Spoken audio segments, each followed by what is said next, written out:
Chapter 181, Towards the Final Stage.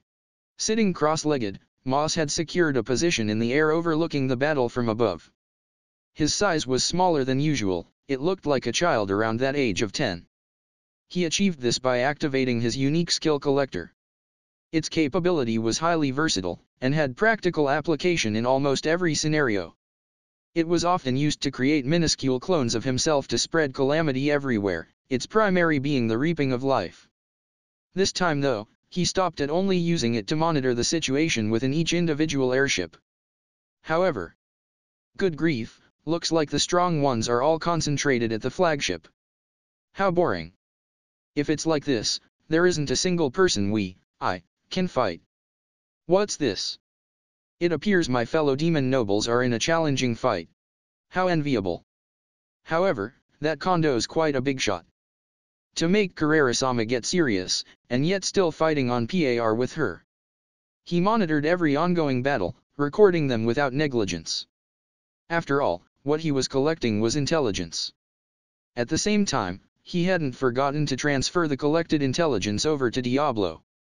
Though he hadn't noticed that Diablo, acting as a relay point, was further sending that information to a certain someone. Zonda, who was nearby a while ago, spectating the battle of their demon lord Rimuru, was informed of their colleague Veyron's struggle, and headed off to support him. Witnessing demon lord Rimuru-sama's overwhelmingly powerful attack, the Feldera sword had left him brimming with excitement, and seemed to have awakened something in him, but it was likely a good thing to be of use to Veyron. As he was thinking such things. Fu. Moss, we're progressing smoothly. What's the situation with the rat? The message came from Diablo. No problems here. It looks like it has been moving around several ships heading for their transfer devices, but it has failed to teleport outside. Thanks to the spatial interference barrier set up by the greater demons, teleportation is being successfully prevented. Looks like CN has done quite a fine job. Alright. Having it darting around is quite a pain. Anyways, he'll probably appear on the flagship reeled in by the bait, Emperor. It appears several escape methods were thought out, but it's all pointless. Fu. Destroy everything other than the flagship. Roger that. Now then, my clones shall. Wait.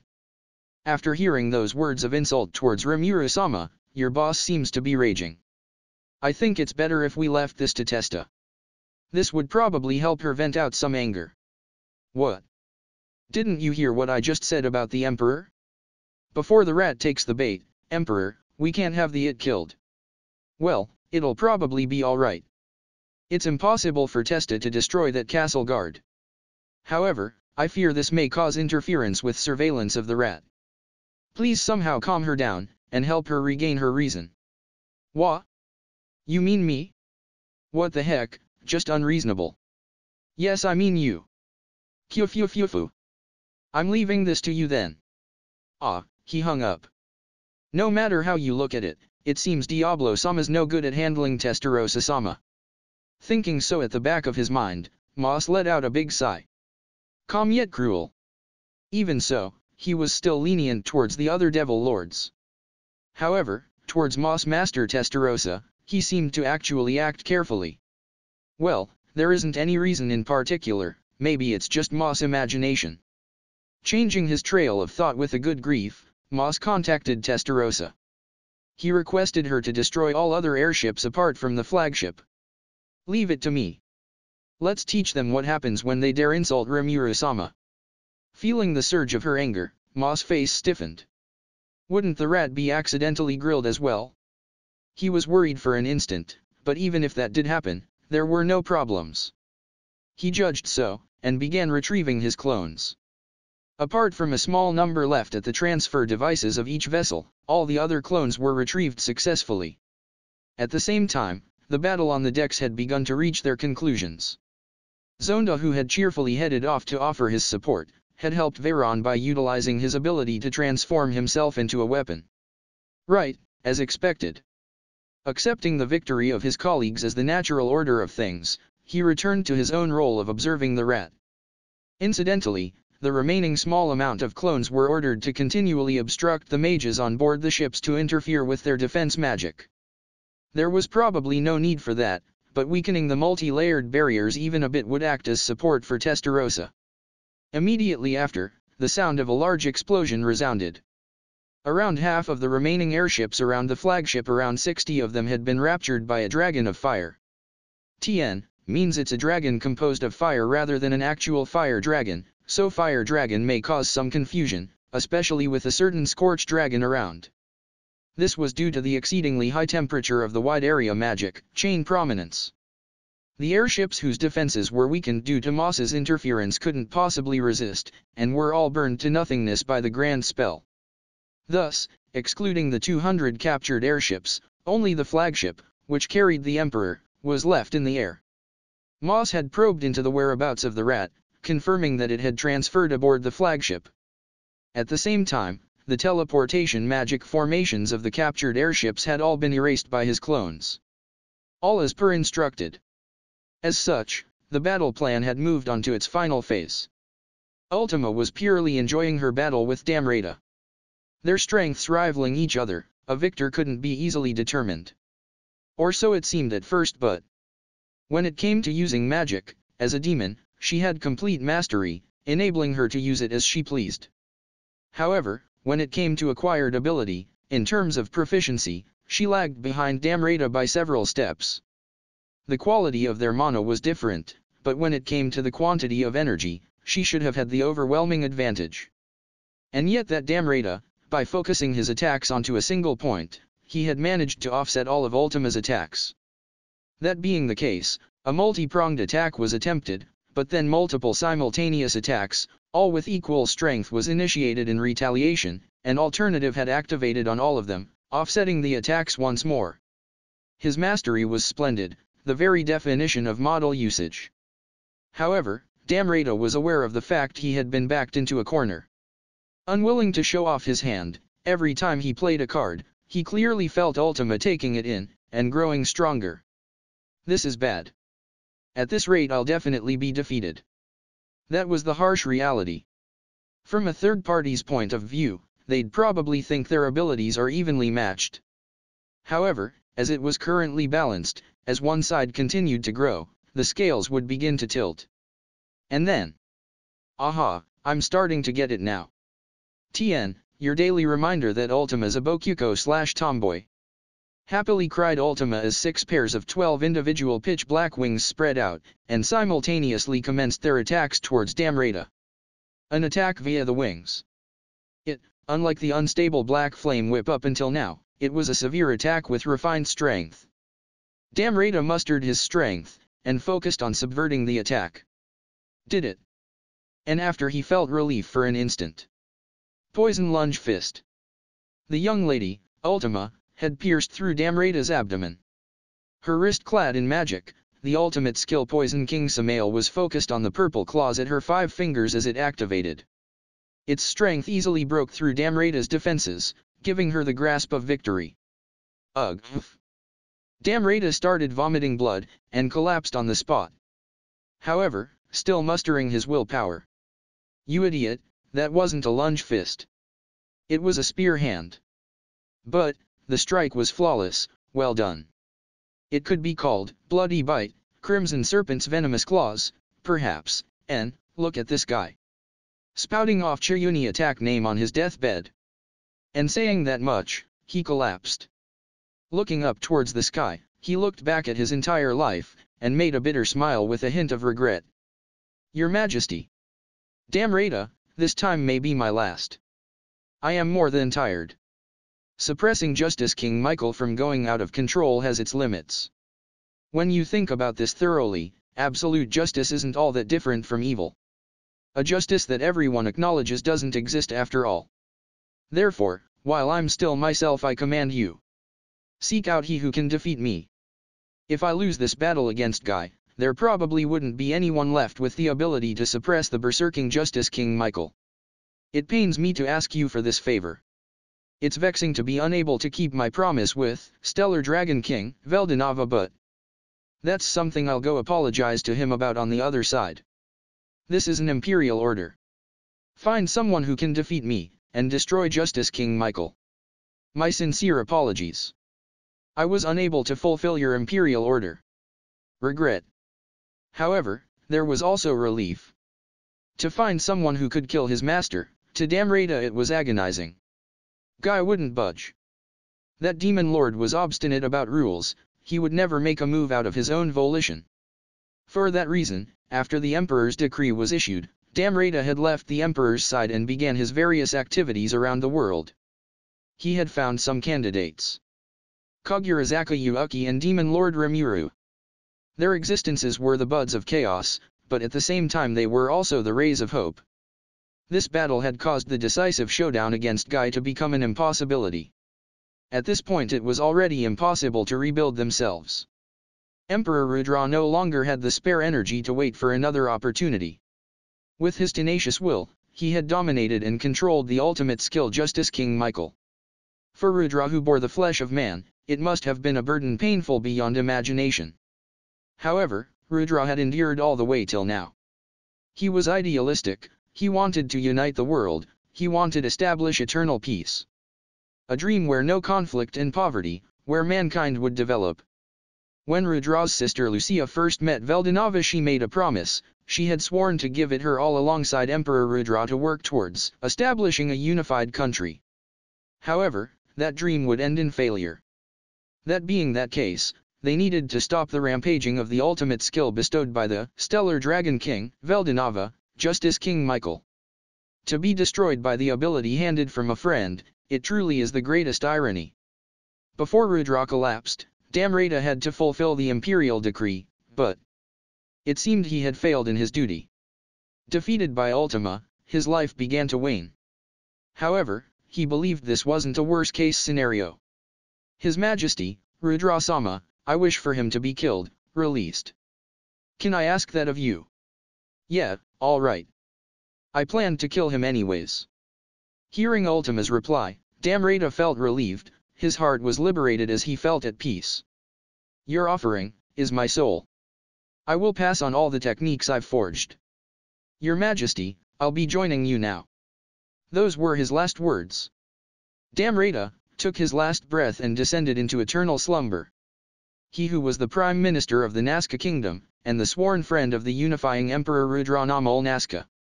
The curtains had finally been drawn on the long life of the Fist Saint Damrata. Ah, how boring. His heart disappeared. Especially after I thought about presenting it to Rimuru-sama. Looking uninterested, Ultima absorbed Damrata's body that was altering into energy, his very soul, with her black tentacles. The skills and strength Damrata had forged was being absorbed into her body. And so, the battle between Ultima and Damrata reached its conclusion. The life of one Fist Saint ended, and that of a new Fist Saint was born. Damrata, in his final moments, had given his greatest power to one of the worst, strongest, of the demons. Perhaps passing on without noticing this was, for him, a blissful thing. Or perhaps, he was happy with the fact there was a successor for his skills. Damrata passed away, and it was no longer possible to know the answer to this, for a method to do so didn't exist. Carrera, who had just lost her left arm, was in a bind. With an ability to convert her violence from within into strength, she could exhibit immense power, but the man before her stands in her way like a wall. Kondo, too, had miscalculated. From the beginning, justice belonged to the victor, and to lose to an opponent while donning his uniform was inexcusable. Wearing it meant that he would be giving it his all. Even if his opponent were a powerful one, he would never don his uniform unless he judged it necessary to quickly eliminate them. And yet, even after firing several remove bullets to destroy her barriers and multiple necrosis bullets at her directly, she was still alive and kicking as she charged at Kondo. In other words, she was a threat at a level that not even Kondo could easily handle. Such a pain. If only I still had the judgment bullet left. Or so he thought, but just thinking about this would be no good, and he shot out an eraser bullet once more. The judgment bullet, it was trump card that could only be shot once a day, but that also meant that it packed the strongest punch. However, he had already used it earlier in order to weaken Feldera, he would have to wait until cooldown time was over, so there's no point thinking about it. Against the demon Carrera, Kondo had the upper hand in terms of battle tactics and proficiency over his abilities, however her overbearing energy had forcefully evened the playing field. In this battle, several bullet shots caused Carrera's magic circuits to go haywire, and an eraser bullet by Kondo managed to erase her left arm before it had the chance to regenerate. Even now Carrera took a hit from a maximum output eraser bullet that managed to gorge out the left side of her abdomen. "You bastard!" Carrera groaned as she used her right hand to mend the large hole on her flank. Normally, this level of injury is something she could passively heal, however due to the effects of the necrosis bullets, her healing failed to function. In a situation where her left arm wouldn't regenerate, Carrera was made aware of the graveness of the situation. The stronger of mind could beat the stronger of power. At this point, Carrera, whose body was tormented by pain, deeply understood this. There was no point in merely having them. When fighting true elites, similar to using magic as naturally as breathing air, one must also have complete mastery of their own abilities. In a contest of power, Carrera had the overwhelming advantage. However, she suffered majorly in terms of willpower. "If this goes on, I'll lose. In other words, I'll die. We demons, the strongest. I, a devil lord, will." This was something she would never acknowledge. Above all, this would go against the order of Carrera's beloved master, Demon Lord Rimuru. If something like that happened, Carrera feared that even if she couldn't atone for this disgrace, even if she killed herself 10,000 times over, rather than death, she worried about being unable to follow Rimuru's orders. Such a thing is unacceptable. Shouting aloud, she braced herself as she forcefully tried to regenerate her left abdomen and left arm. Activating the ultimate skill Extinction King Abaddon on both her hands, black and white lights filled up the space around Kondo and Carrera. Colossal amounts of magic essence were being converted into energy, and the aftershocks had enough force to blow away Carrera and Kondo. Carrera focused her will, and gained control of the energy. As for Kondo, he wanted to say, "Are you fucking kidding me? Tien, I am not joking here." Well, it's a comical take, but this is actually what it says. At the moment, if he attacked Carrera and disrupted her concentration, he feared the uncontrolled outburst of energy concentrated on her hands would blow away the entire airship. Perchance, if he didn't survive the blow, he feared the Emperor would get wrapped up in it. Due to the fact the surrounding airships had all been annihilated, with the flagship as the only remaining vessel, he couldn't disregard the risks. His teeth grinding in frustration, it was as if the tables had turned in an instant. Kondo wasn't exactly at fault in this regard. This was praiseworthy, to able instantly compress the mana that swelled out of nowhere, and leading to the current circumstances, reflected the precision of Carrera's mana manipulation. This was something that could be accomplished precisely because she was Carrera, who, among the 4 Devil Lords, boasted of energy levels second only to Diablo, and prided herself on the precision of her control. "I bestow upon you destruction. Be gone. Abyss annihilation." Tien, you really got to admire the chunabu within the author to come up with all these names. A substance called forth from the abyss, a torrent of anti-spirit energy. This was Carrera's ultimate magic. Realized through the use of the ultimate skill Extinction King Abaddon, this was the greatest, the best attack magic. Kondo quickly analyzed the situation and took action, invoking his ultimate skill Sandolph on the executioner. With Kondo as the target, this was a spell that would destroy anything in its path. He understood it as such. At this rate, it would directly hit the bridge of the ship behind Kondo. Therefore, in order to avoid affecting the bridge, he'd have to go against, and suppress the energy. He determined it as such. Emperor Rudra, who was on the deck, would probably be safe even if he took a direct hit. That being the case, protecting the flagship would be synonymous to protecting the Emperor.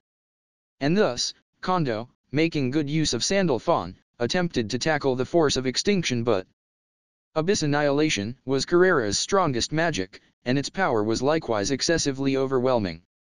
Despite being protected from head to toe by the god-tier armor that was used to its full potential, Kondo felt intense pain penetrating throughout his entire body. But thanks to that, Kondo survived.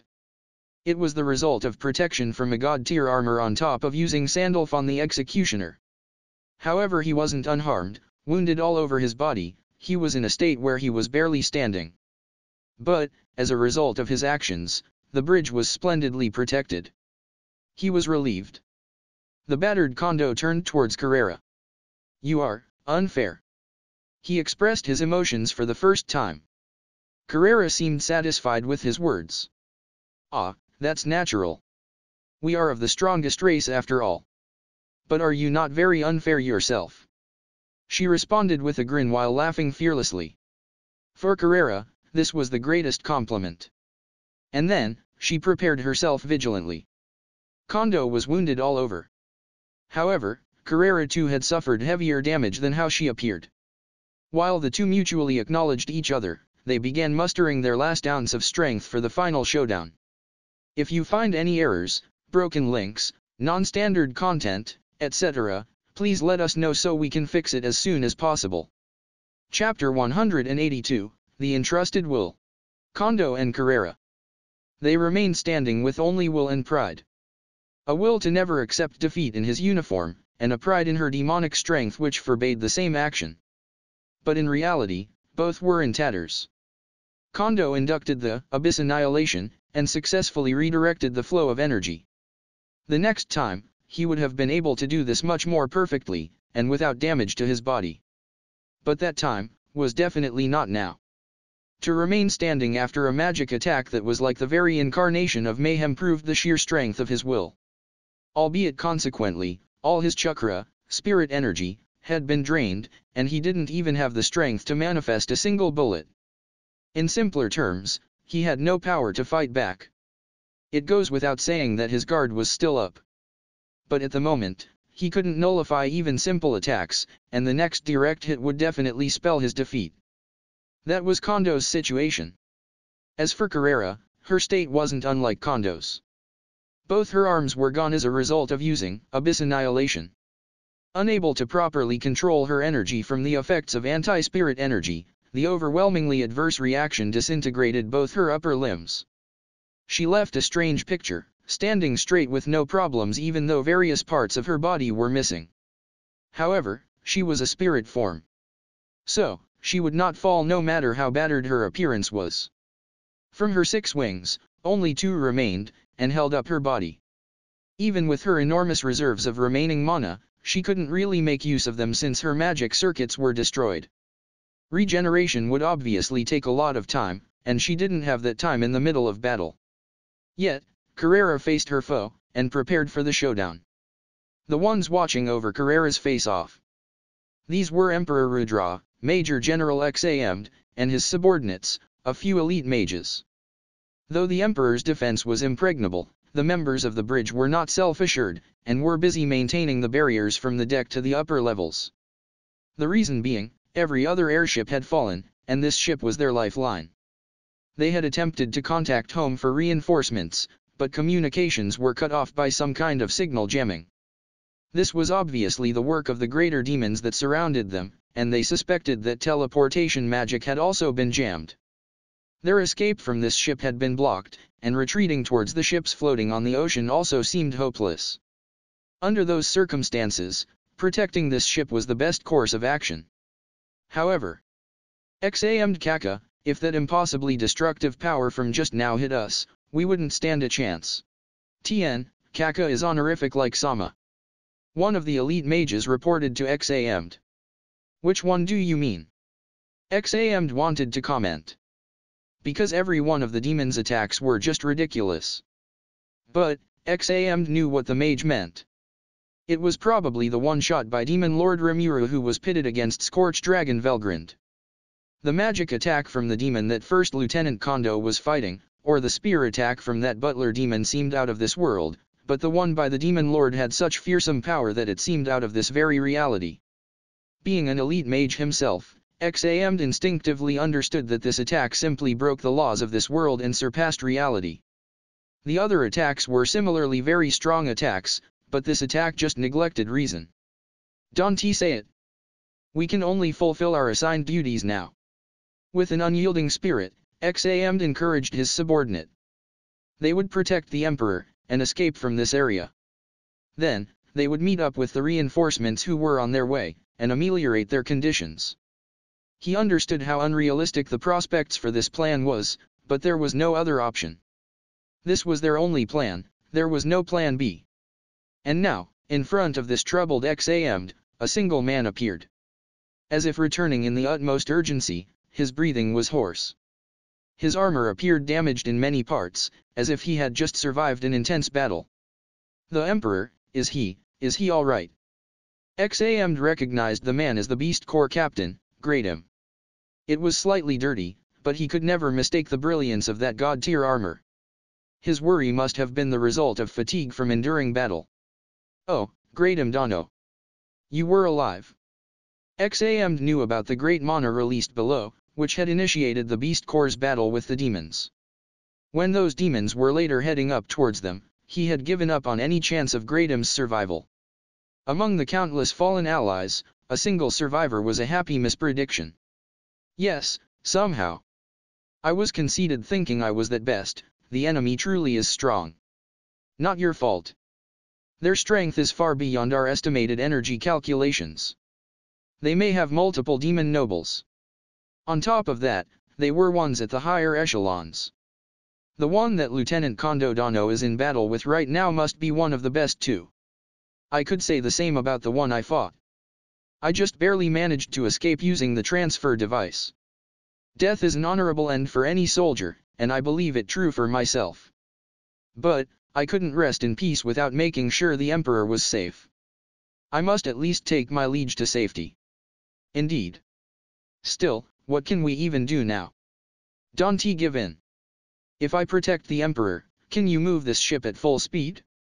We need to break through and get outside the range of the demon's spatial interference barrier. If we do that, we can use the transfer device right. I see. Breaking though will be tough with just one ship. But we must. XAMD glanced at Emperor Rudra, and reaffirmed his determination. Just recently, the Emperor had become very motionless, as if he had lost consciousness. They were still unscathed thanks to the Emperor's skill, but it was getting dangerous. Ultimate skill Justice King Michael's Castle Guard was an absolute barrier. However, that skill needed certain conditions for its invocation. Those conditions were known to a select few of the Royal Knights. That being the case, XAMD believed that the Emperor would be fine in any situation. But his sense as an elite mage would deny that presumption. It's impossible. To have such a convenient skill is just. And seeing how Kondo had defended the ship at the expense of his body only fueled his theory that there must be a weakness. If this went on, even the Emperor himself would sustain damage. Therefore, they had to act now. I'll leave him to you, Gradam Dano. XAMD shouted, then headed into the bridge with his men to prepare moving the ship. Gradam no, the thing shaped like Gradam bowed deeply while seeing off XAMD. And under that helmet which hid his face, there appeared a warped smile. Kondo and Carrera's battle continued. Both of them were unable to use any more mana, and it had become a battle of fists. Parrying fatal attacks, then dealing them out in succession. Kondo had used up most of his, and put his all of little remaining mana inside the god-tier gun Sandalf on the executioner. Meanwhile, Carrera regenerated one of her arms. And concentrated the last of her own remaining mana into that one fist. Even using up her defense magic, her main body was now defenseless. For Kondo, it was high time he needed to retreat. For Carrera, it was the most disgraceful moment in all her life. However, not losing her pride, it was the best fight she had ever experienced. Carrera took that satisfaction and tightened her fist. Damaged beyond belief, they moved their bodies through willpower only. The thing shaped like Gradam closely observed their battle. Kondo was truly superhuman, so close to death, yet his movements did not falter. Carrera too was handling all of his attacks with only a single arm. Though obviously it was the gun she should have been most wary of. It seemed like a long time had passed, but in reality it was only a few seconds. Feeling its body move, the thing now looked at the conditions outside. Just as planned, XAMD was making a full-scale assault on the spatial interference barrier erected by the greater demons. With a broad grin, the thing shaped like Gradam made its move. An armored hand entered Kondo's chest. And at the same time, an energy blast came at Carrera. That attack on Kondo proved fatal. And Carrera was down with no signs of movement. The man kicked away a blood-spewing Kondo, while cutting away his heart and putting it in his mouth. Gah-ha-ha-ha-ha. Yours truly is the one brought down the famous, the superhuman Kondo. In the end, yours truly is the one who was stronger. Tien, changed, the awesome me, to yours truly. Goo-ha. Be bastard. You're not. Grate him. Facing Kondo who vomited blood. Dante put that weakling together with yours truly. Also, yours truly is busy so see ya. The man answered mockingly. Then, putting energy in both his hands, and pointing towards the barrier in front of the airship. Remove blast. Made his attack. An attack overlapped with the barrier-piercing effects of Lieutenant Kondo's skill. Gah-ha-ha-ha-ha. Look at this power, Kondo. Even you proved useful right before death. I'll take care of the Emperor for you. So be at ease. And being at ease die. He released a series of energy blasts towards the two on the ground.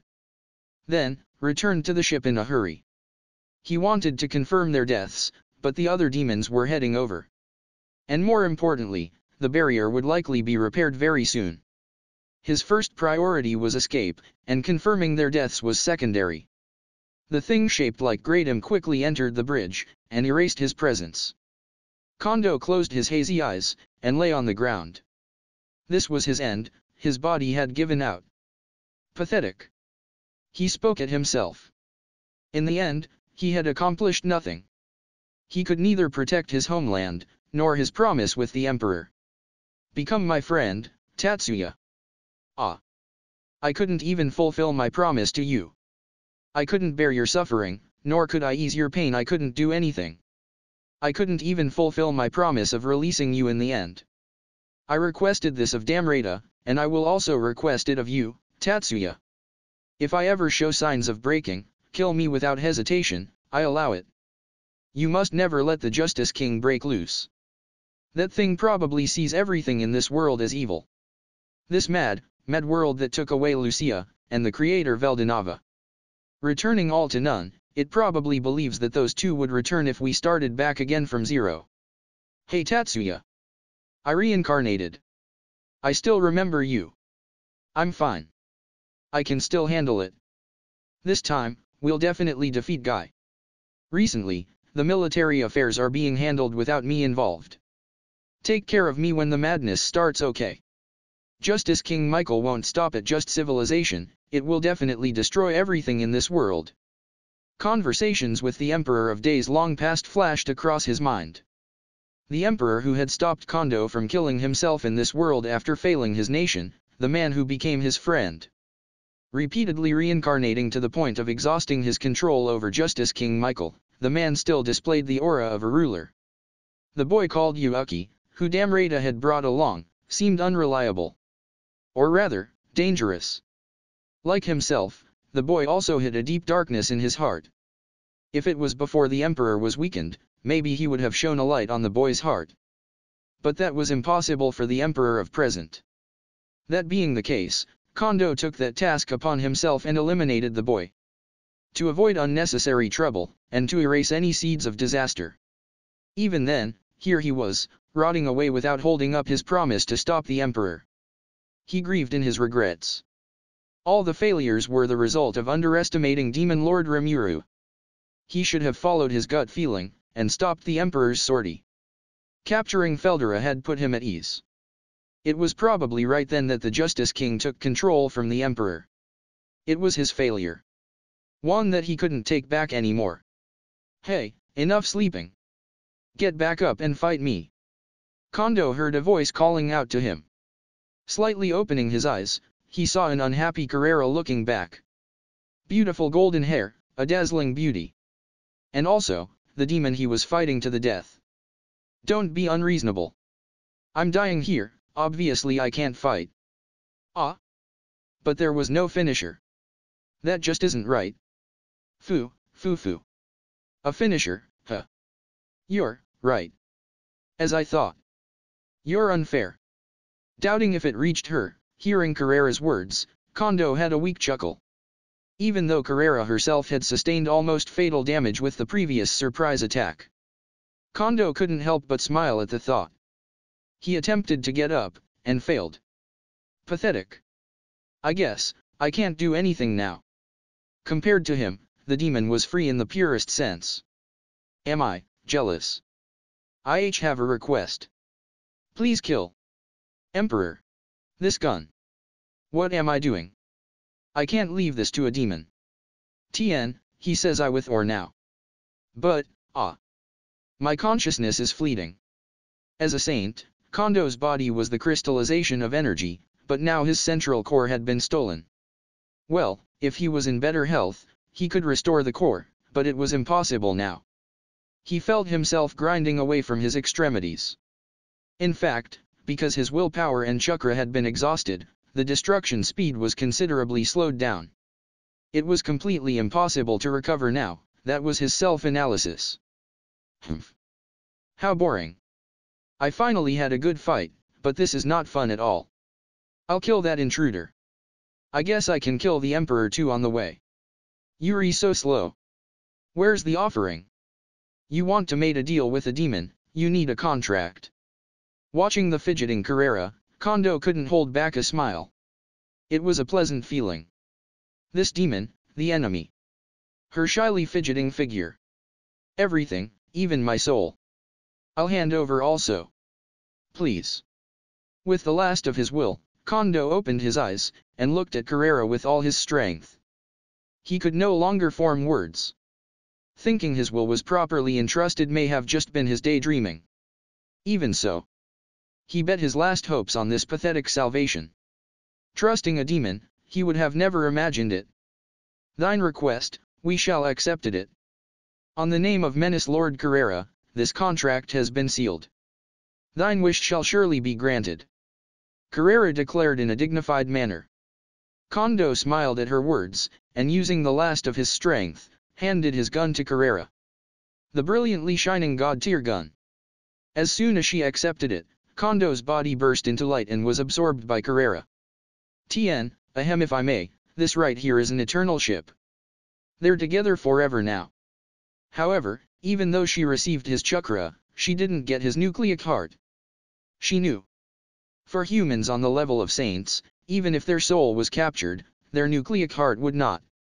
Without fail, the heart would escape from the cycle of reincarnation, and pass on. Too bad.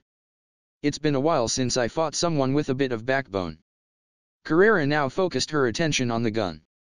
And suddenly, the power, skill, gushed in. Ultimate skills Extinction King Abaddon and Sandolph on the Executioner successfully integrated. Carrera understood the usage of her new powers from the information sent to her brain. And she instantly mastered the usage of the gun. You're a bit sensitive, so your technique, mana, is too rough. Handle this with care. She felt as if she heard Kondo again. Cheeky till the very end, she thought. Carrera stood up. She saw Ajira and Esprit heading her way. Her recovery had already been completed. Yuri all right, Carrera-sama. They kneeled in front of Carrera who stood before them. And congratulated her on being safe. At a glance, they determined how their master's power had grown over her fight. Satisfied. Let us go. We shall carve fear into the soul who dared look down on us. She walked towards the fool who desecrated her sacred battle, to let him know true despair. Also, most importantly, towards the place where she would come to fulfill her contract. If you find any errors, broken links, non-standard content, etc., please let us know so we can fix it as soon as possible. Chapter 183, Establishing the Contract. Velgrind and I faced each other, and unleashed our attacks looking to end this battle. Our attacks clashed, and I got sent flying while a part of Velgrind got sliced up. The battle was turning into a stalemate of sorts. But, results are starting to show. At a glance, it looked like a furious exchange between us, but I had a fair amount of breathing room. Although I got blown away by the clashes, I diverted most of the impact away, taking almost no damage. Analysis of Velgrind's abilities was complete, and just looking at the compatibility between us, it was clear that she's not a threat to me. It's my win. I am certain of it. At this point, I received a telepathic message from Diablo. Fu. It looks like a rat has crawled its way into our fight. It has been cornered onto the flagship. What are your intentions, sire? From just his tone, it sounded like getting rid of it was easy. As for the results for the various battles, some were put into tough battles, but no fatalities so far. The rat was sneaking around among the battles the Devil Lords were in, observing the battle between Carrera and the guy in uniform from the shadows. He didn't look like he was going to assist his allies. What a shady fellow.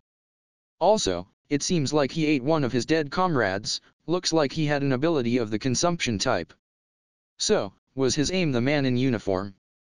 Up till this point, on my orders, the surrounding space was within a field that interrupted teleportation. I didn't want any unwanted guests, nor did I want anyone escaping. If the rat wanted to escape, his only option would be to move outside of the field that was set up. To break through a hole in the field, and get an airship out of the field.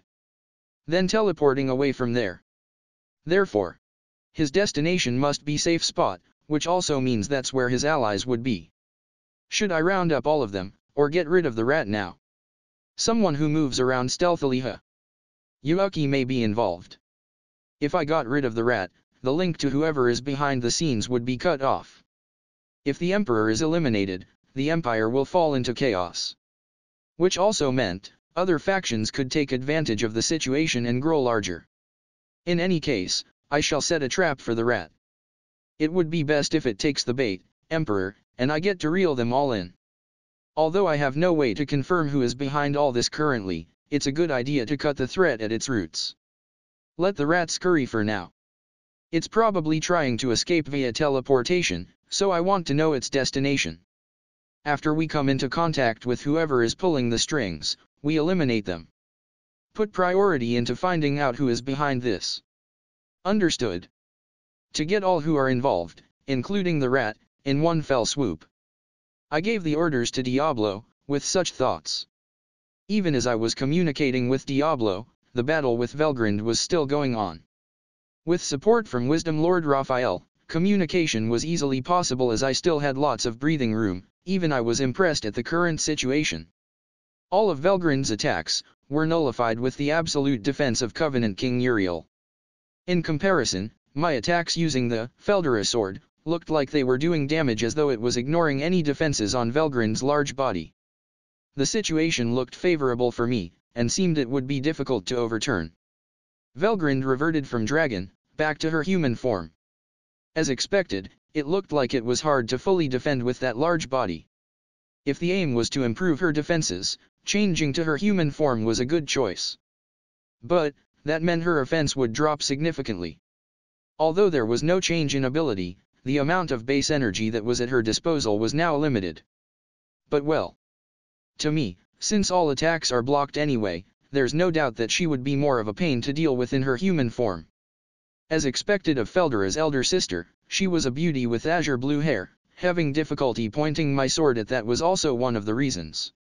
Even so, that fella Raphael wanted to take Covenant King Uriel away from me in this situation. It's like telling me to devour her, as Gluttony King Beelzebub would be the only remaining option. Velgrund, after grazing past a few of my Feldera sword attacks, looked exhausted. If I keep up these attacks, it would result in my victory, but... damn you! To do this to us, true dragons. To not only take away my little brother, but to also get in the way of Rudra and my wishes. Velgrund spewed another cardinal acceleration. Although it looked like her output has decreased, with the increased focus she was putting into the attack, it was now a pinpoint attack. It could be said to be comparable to when she was in her dragon form. It looked smaller, but I'm the only target anyway. But, this attack has already been analyzed, it won't work on me anymore. Wasn't it you guys who took the initiative? You pit Feldera against me in the first place. Shut up. My younger brother hasn't fallen that low to be consumed by the likes of you. Although he was an unreliable boy, to think he would be defeated by a puny demon lord. And ending up absorbed by that demon lord, and used to corner me like this. It feels like she's really taking it out on me. Drowned in anger, blasts were forcefully released at me. Too bad, those don't work against me. But man, I'm stumped. If I continue attacking with this sword she might end up getting erased, but well, she is Feldera's sister. Hey, Feldera. Can't you talk to her and get her to calm down? Don't ask something so scary. I almost forgot to breathe for a moment.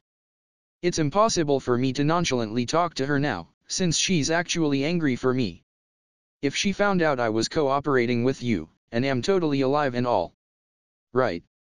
I finally realized, Feldera can't be relied on, like at all. But, man, this guy. He's so unreliable at critical times. This situation happened because he ran away, and didn't want to meet his other elder sister. Huh? Then why am I the one doing all this, Jack? I was slowly getting annoyed at something else. But, we can't just erase her, right? That would be bad, yeah. That's it. Let's change the setting to one which I was forcefully consumed by you. Just devour my sister too. Then, get her into a position similar to mine. If it's the current you, it's definitely possible, even Wisdom Lord Raphael agrees. What is this fella saying? This guy, just because he doesn't want to get scolded, he's the spoiled type who puts the blame on his buddy. And from that train of thought, the bad guy is me, isn't it? Also, the plan to only have Gluttony King Beelzebub remain supports this notion. Raphael and Feldera are in cahoots. Was what I have realized. But, well. Towards his elder sister who was so aggravated at his death, just appearing like nothing happened is not a good idea, even I could understand that much. Even though I understood, it definitely feels like all the troublesome stuff was dumped onto me. Also, if Feldera, who merrily put so much power into the sword earlier, gets found out and gets chewed out for it, he's not going to put the blame for that on me too, right? Change the setting to me being forcefully consumed. The moment he said that, he was definitely aiming to push all the blame onto me. But wait a sec. A similar position. Against Feldera, there wasn't really anything I can force him to do. I get his consent, then he works accordingly. More like he has a lot of freedom to do whatever he wants, that Feldera. Basically, once he is released, there isn't much of anything I can force Feldera to do. If he wanted to take actions disadvantageous to me, I could just cut the link. Even if Feldera declines, it's not like he gets erased if the link is cut. If something happens and the released Feldera gets destroyed, whether he decides to return to his real body which is inside me or not, there's no real loss. TN people die when they are killed. Wait, huh. To put it simply, there is no restricting force whatsoever. A position similar to Feldera's. Simply means to devour Velgrind, then release her. That also means, the fact that Feldera wasn't forced into anything would be proven, and I don't get blamed at all. A sibling squabble? What's that? Is it tasty? That's not something within my jurisdiction. I decided to devour Velgrind, and put her in the same position as Feldera. But, it's bothersome if she rampaged after getting released. Since I can't force Velgrind, is it even possible to do something like this? Solution. There are no problems. As a being similar to a true dragon now, there is room to spare. Also, it is possible to set conditions for release. Regarding that, negotiation with individual, Scorched Dragon Velgrind is required. So I have to devour first.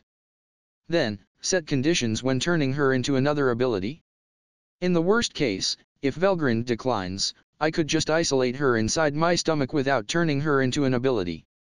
I could also just let her out after the whole fiasco is over, it's not like she needs to become another part of my abilities.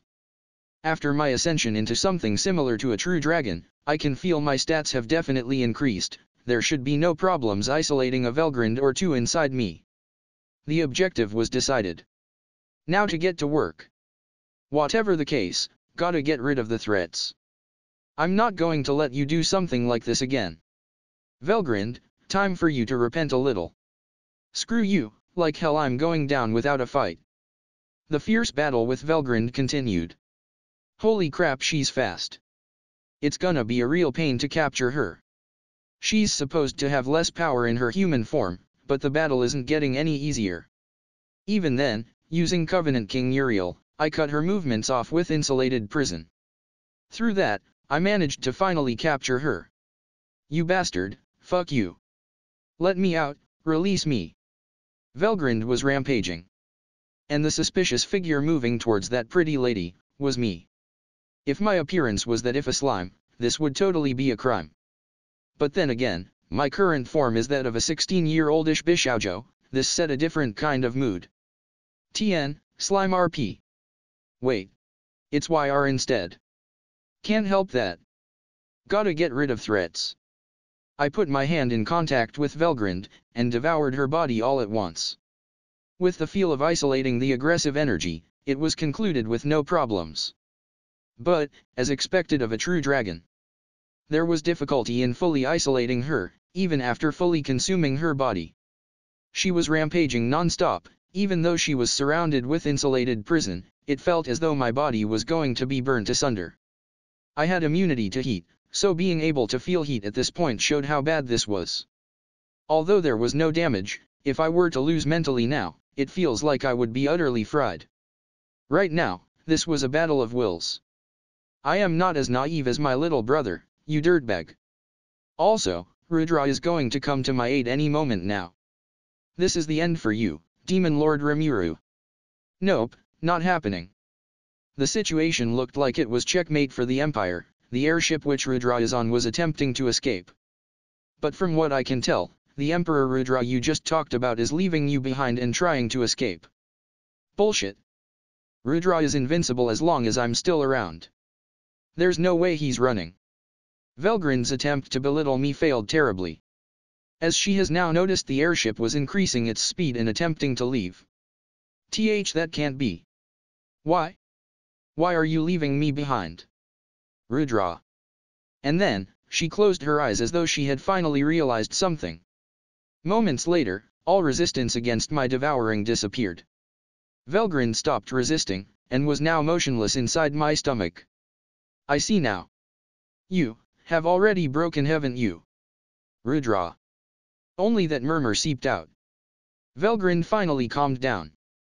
It felt like she had understood and given up on something.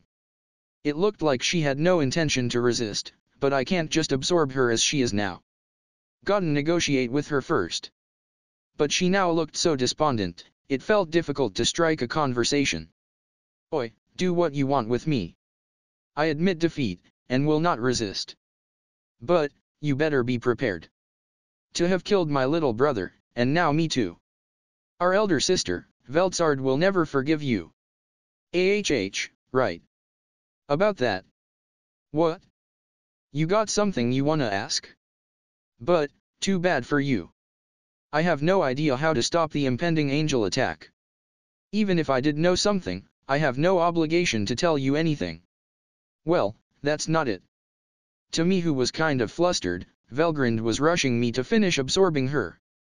It seems, she has misunderstood that I have killed Feldera after I consumed him, and looks like she is prepared for the same to happen to herself. She was totally not listening to what I was saying, which was very troublesome. What is it that you want to say, you fiend?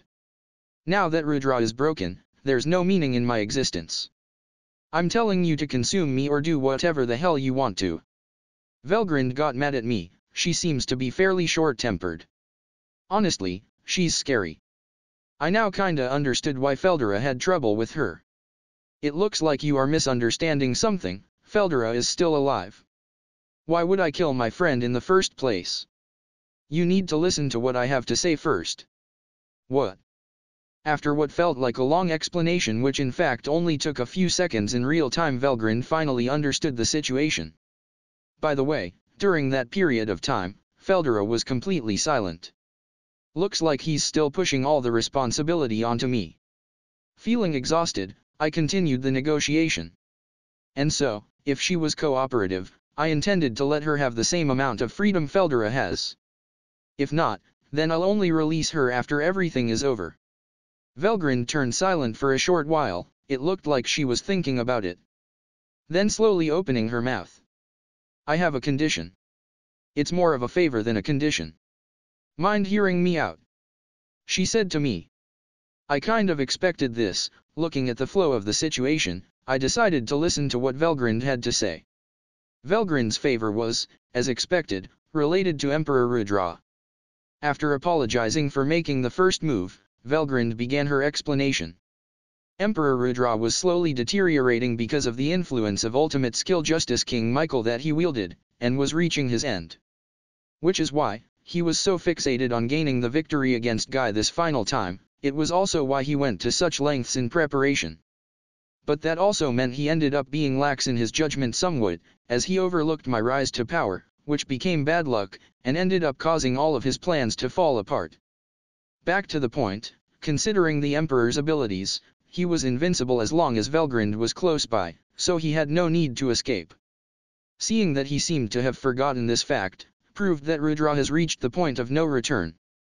In addition to his impenetrable barrier, he had the ability to attack by changing the elemental properties of Velgrind's powers with Justice King Michael. Velgrind's explanation, his current course of action served to prove the point even more. Most importantly, he can no longer hear my voice. That's why Rudra is most likely gone. Velgrind heavy-heartedly said. And my favor is for you to help release Rudra's soul from the shackles of his own fate. He has, for the longest time, shouldered the wishes of many. She made her request. But that means, even if they did manage to emerge victorious, their future outlook was non-existent. I almost couldn't understand what this line meant. In any case, if it wasn't possible to stop Justice King Michael from running amok, it was kind of pointless even if they won against Guy. Just as I was thinking that. Well, as long as we got the victory, we were intending to return Justice King Michael. We wouldn't need it after we are victorious against Guy. Velgrind answered my suspicions. Since she said something about returning, it seems possible to erase that skill. Using Justice King Michael, one can travel to the heavens via Heaven's Gate. In that place, using the altar for worshipping Stellar Dragon King Veldinava, it was possible to seal the skill. Their plan was to head to the altar to report their victory, and return the skill in the process.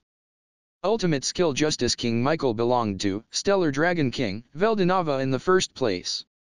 No matter how much of a saint Rudra was, there were limits to how much of the skill he could handle. That was the reason he needed to reincarnate countless times, maintaining his ego while continuing to live. Having retained control for more than 2,000 years, showed just how strong his will was. But even that has come to its end. My wish is simply to release Rudra from this endless cycle. A saint is something above a sage. Velgrind thus ended her explanation. At that point, Diablo's report came in with impeccable timing. Rimuru-sama, one of your acquaintances, Damrata has passed on. It was the result of his death match, with Ultima as his opponent. After a magnificent battle, Ultima has emerged victorious. And Ultima, during Damrata's final moments, accepted his request. I shall send the details over. He reported. Then, a compressed report was sent telepathically. With that I understood the circumstances. It seems that there is no other choice but for the Emperor to die. Although I didn't know the details, I had thought of Damrata to be the loyal type, well that dandy fella, Asen, was the mysterious kind.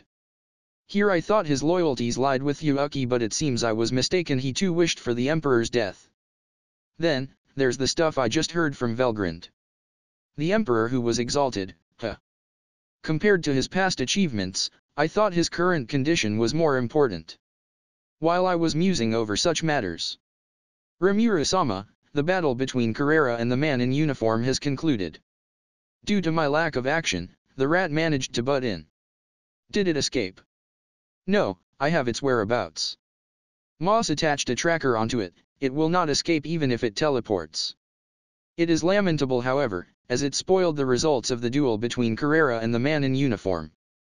Because of my order to leave the rat be, he was indecisive on whether he should take action against the rat.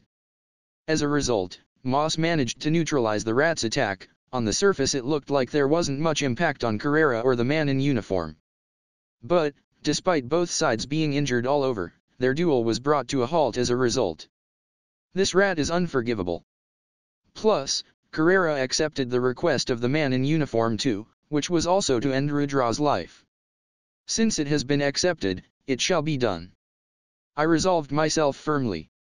Velgrind, I hereby swear to release Rudra from his fate. Give me your cooperation, I declared. Velgrind showed no signs of hesitation, and gave me her acknowledgement. The contract was now established, and Velgrind now began her integration within me, becoming another one of my powers, skills. If you find any errors, broken links, non-standard content, etc., please let us know so we can fix it as soon as possible. Chapter 184, The Faceoff. Having absorbed Velgrind, the reconstruction began. And then, leaving a busily working on something Raphael San alone, I teleported onto the lone floating airship. It had already reached its maximum speed, cruising at speeds beyond that of sound. Although I could catch up, there's also the issue with the rat. I thought it best to deal with problems swiftly. Considering the fierce battle that had just taken place aboard this vessel, it's a miracle it could still fly in its sorry state. The demons who had made it in before me had knelt down, welcoming me. Any remnants of battle couldn't be seen at a glance. The damages sustained had been beautifully healed, showing their usual, beautiful splendor. However, looking through a highly proficient appraising eye, their power, existence level, had undergone great change. Perhaps an after effect of completing a forced evolution, the slight magic turbulence they had was now in perfect control. It would seem that they understood something from this battle. This is a good thing. Above all, everyone's alright, I felt relieved. Good work. It's great that everyone's alright. My word. We're unworthy of such words. We, as commanded by Rimuru-sama, have survived and acquired strength. The demons that brought up these words bowed their heads in unison. Although I did say don't die, I didn't tell them to survive to the very edge though. To survive and become stronger, what are they, some battle race? I was shocked that they thought of me as a master who would give that kind of ridiculous command. Ah, yeah. In any case, above all, I'm glad you're all safe. The demons looked happy from receiving my compliments. Oh well, whatever. I should probably pay more attention from here on out, but we were in fact currently in an emergency situation. I decided to reflect on it later. I changed my mindset, and proceeded to confirm the situation. What's the current situation of the rat? Fu. It seems the rat has just arrived at the transfer device. If I wanted to stop it, now would be the time. I considered killing the rat then and there, and extracting his memory. However, individuals surpassing A rank have high resistances, and taking memories protected by the soul seemed difficult. And as for those in possession of ultimate skills, it'd fail without a doubt. The rat had only been sneaking around, but according to Diablo a strong power was sensed from it. This was evident from the fact he managed to steal a portion of military uniform's abilities. N refers to Kondo. Rimuru refers to him as this. If you wanted to steal an ability, skill, in the truest sense of the word, the other party's soul would be essential. Without that, if you only stole it from devouring a portion of the flesh, only an inferior variant could be deconstructed. Even so, to be able to break through a section of the spatial interference barrier set up by the 600 greater demons, he, without a doubt, wielded some sort of troublesome ability. As initially planned, the strategy was to lure out the puppeteer behind the scenes with the Emperor as bait. Thus uproot the evil at its roots. The promise to release Emperor Rudra must, of course, definitely be achieved. I shouldn't have to worry about him escaping, right? Fu. There is no problem. Good. I've established my objective, and gave the command. Let's clean this mess up quickly. The rat, taking the form of the man Gradam, Vega, pretended to protect Emperor Rudra while he activated the transfer device. Nodding towards the small number of elite mages and Major General XAM staying behind to guard. I'll be going on ahead. You guys quickly make your escape too. Leaving behind these insincere words, Vega transferred, and escaped. Naturally, he brought along Emperor Rudra. After arriving at the transfer facility room within the deepest part of the Imperial Palace of the capital, Vega destroyed the transfer device. The thin, shining and mysterious magic formation was blown to pieces from the shockwaves from Vega's power. With this, connection between the airship's transfer devices and the Imperial capital had been severed. The demons would no longer be able to pursue Vega. Those who stayed behind would be massacred, but that was something Vega wouldn't know to care about. Vega took a breath, and a fearless, broad grin surfaced. Vega had immense self-confidence in his powers. However, he considered the demons from earlier. The one who insta-killed Beast King Gradam, and the ones who fought with Kondo and Damrata, they were genuine monsters. Beast King Gradam was a strong individual who surpassed the average demon lords.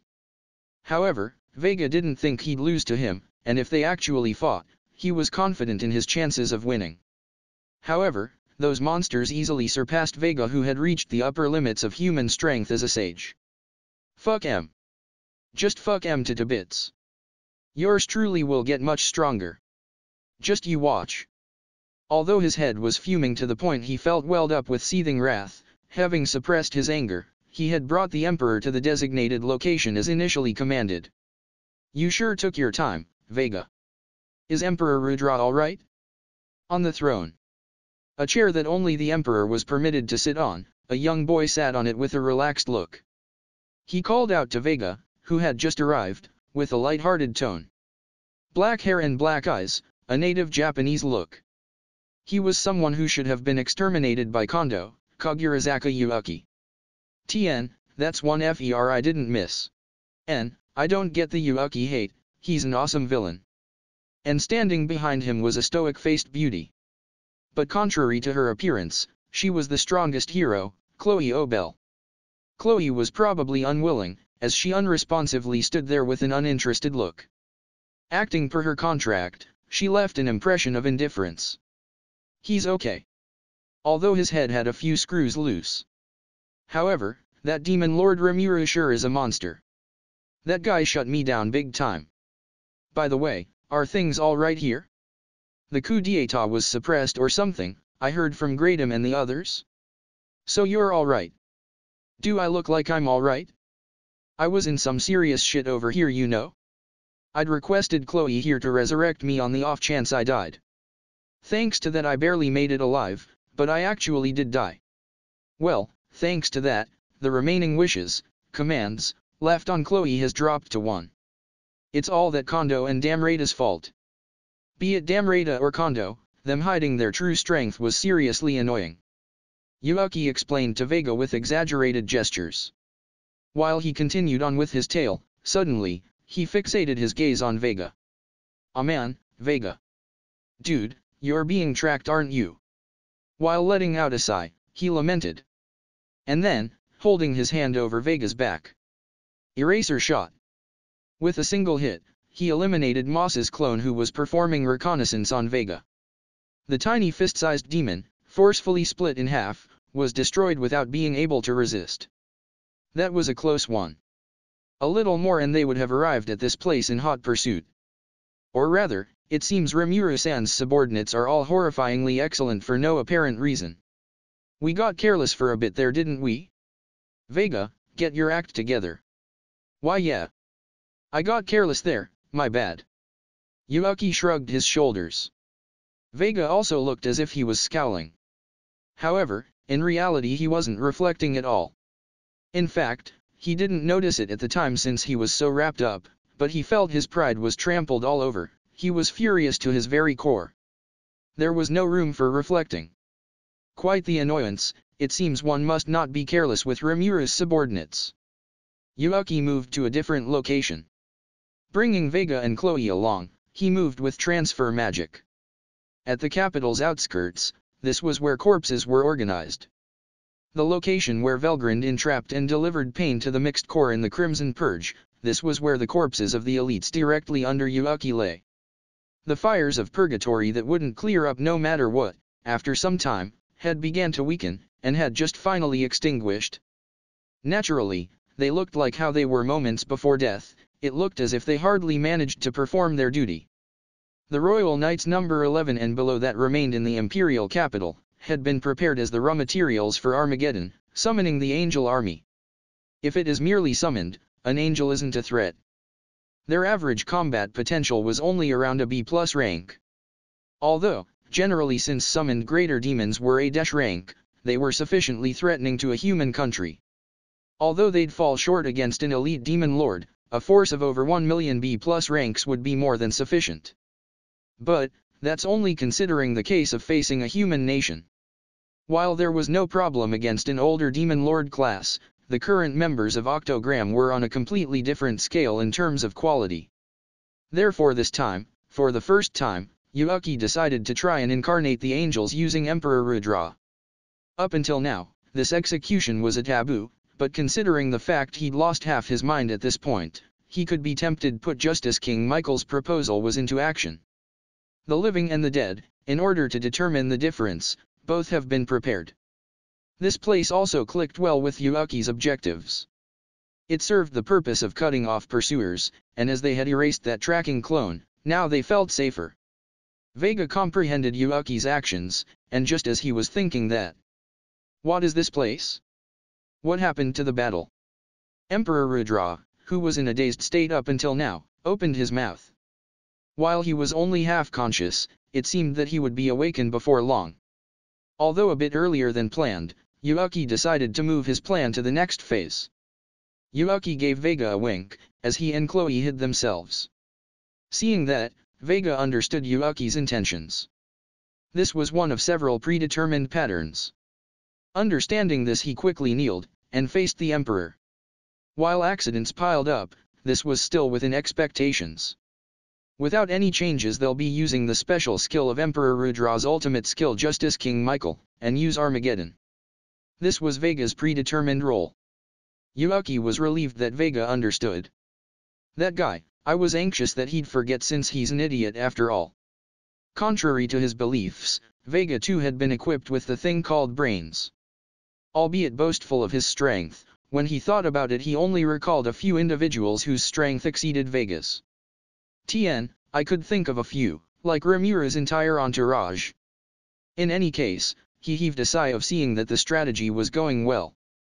Vega didn't actually listen to Yuuki's speculations in detail. However, by using the Emperor's ability, their current goals would be accomplished. In regards to Vega's role in the series of battles of the coup d'état, it was the actualization of their ultimate goal, making Emperor Rudra successfully use Armageddon. Well, that was originally Yuuki's role, but since the coup d'état plans went awry, the baton was passed on to Vega midway. If Yuuki died, then Vega would be the one to execute it. In the original plan, they'd finish subjugating Ruminas, and execute it before the final clash with Guy, but due to several unforeseen incidents, the plan was pushed forward. Your Majesty, you're all right. This Greatum was so worried. While acting as Greatum, Vega explained the situation to the Emperor. The army was wiped out, Kondo, Damrata and the other royal knights are expected to be annihilated as well. While Velgrin stalled for time, he somehow escaped with the Emperor. He recited the thought-out scenario. What did you say? Are you saying Damrata and Velgrind are still fighting? Yes, Your Majesty. Kondo Dano as well as Damrata Dano are currently engaged in a fight to the death. Is that so? Then, before it's too late, we must rescue them. I'll summon the angels. Make the preparations. But, Your Majesty. Without letting it show, a smile surfaced on the face under that helmet. Although he wondered would the Emperor would actually perform the angel summoning, it looked like things were going well. Just a little more, and it's over, he thought. A natural smile broke through his facade. But, that though was simply too naive. Oh my! That would be troublesome. Besides, there's no need to rescue them. After all, those two are already dead.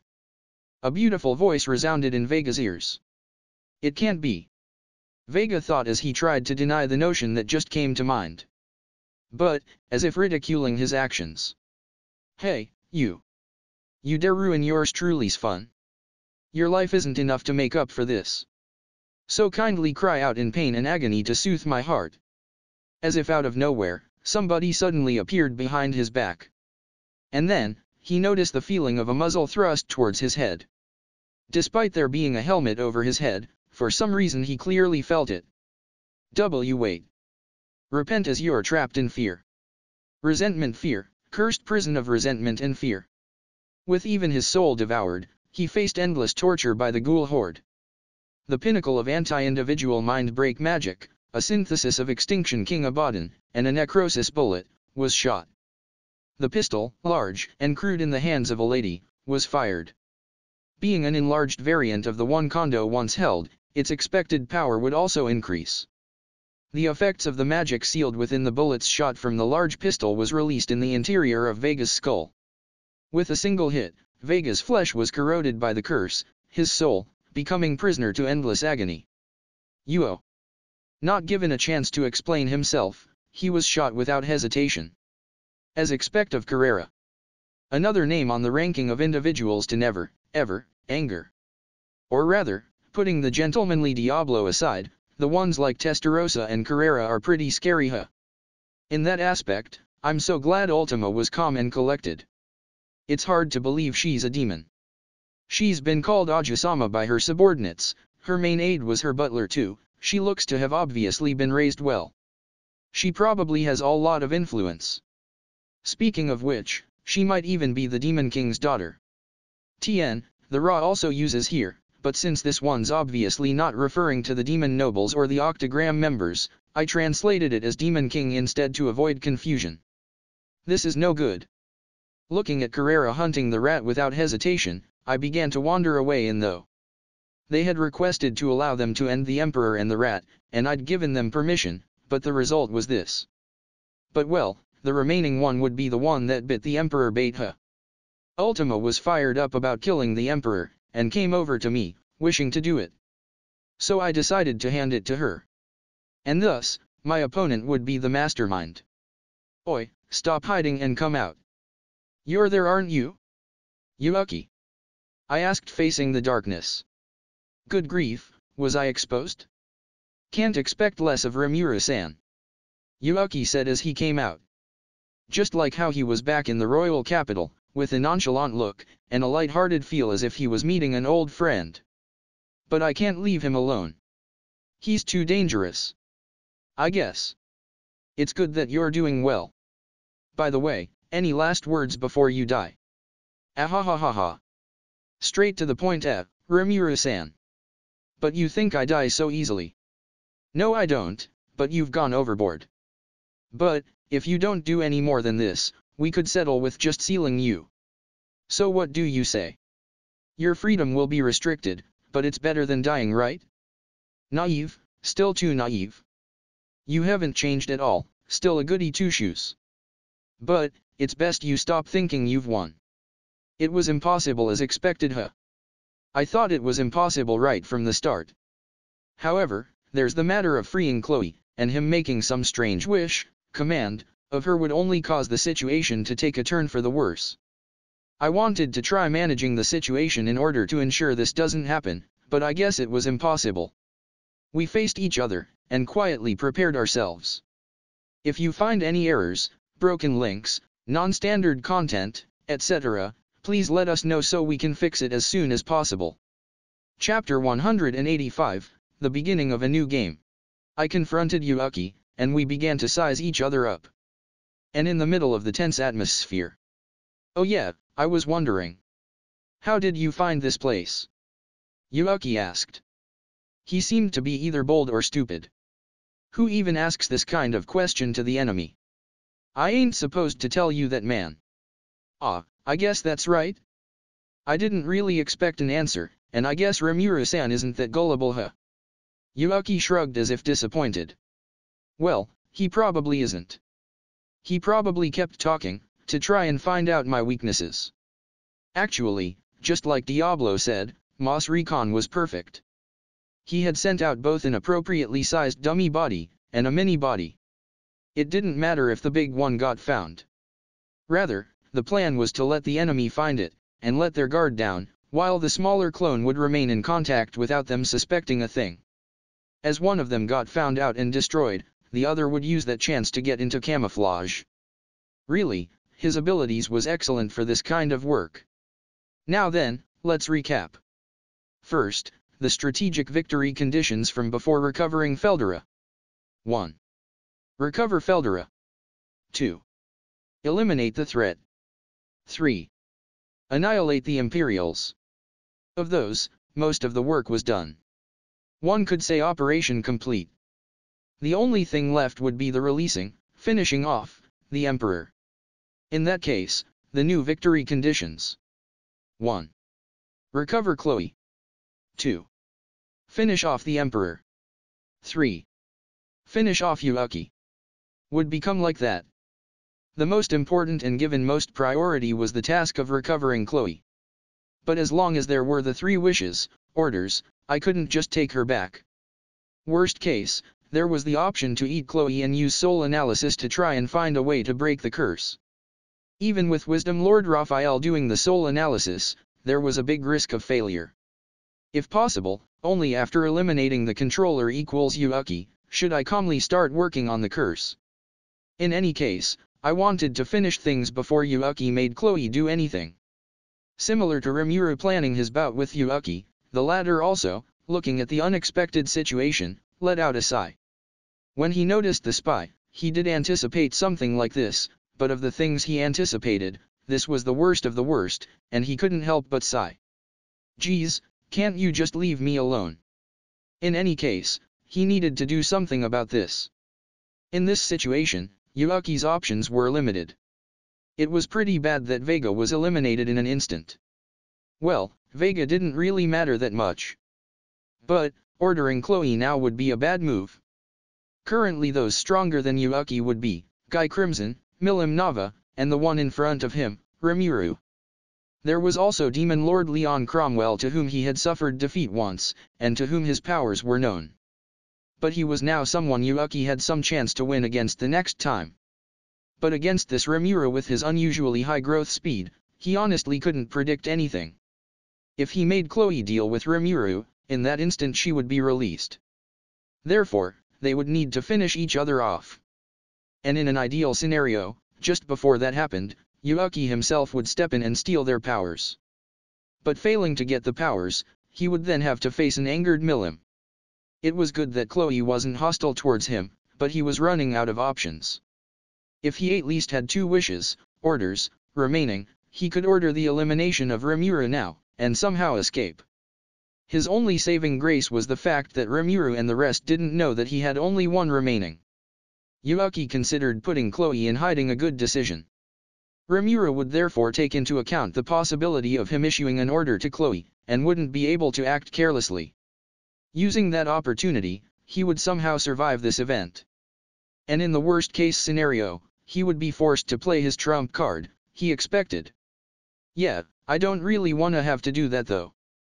But as he thought so, there didn't seem to be any other means of him escaping his current trial. The demons working under Rimuru. Yuuki truly understood the breadth of power of those elite demons. 3 of those pillars had appeared.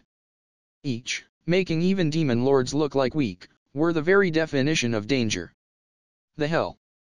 They're too up. That was his honest feeling. He could likely have faced one of them and won, but all 3 at once would spell certain defeat. Demons never obeyed those weaker than themselves. And obedience time after a summoning would be shorter, the higher their nobility. It was unlikely that Rimuru had summoned all 3 and put them under leash. That left the possibility that Rimuru had become a much higher class than them. Yuuki was on the fine line of actually just using his trump card right now without hesitation. Man, I could have at least made the Emperor use Armageddon, Angel Army, before Rimuru-san came. As he thought so, everything changed. And it changed for the better, for Yuuki of course.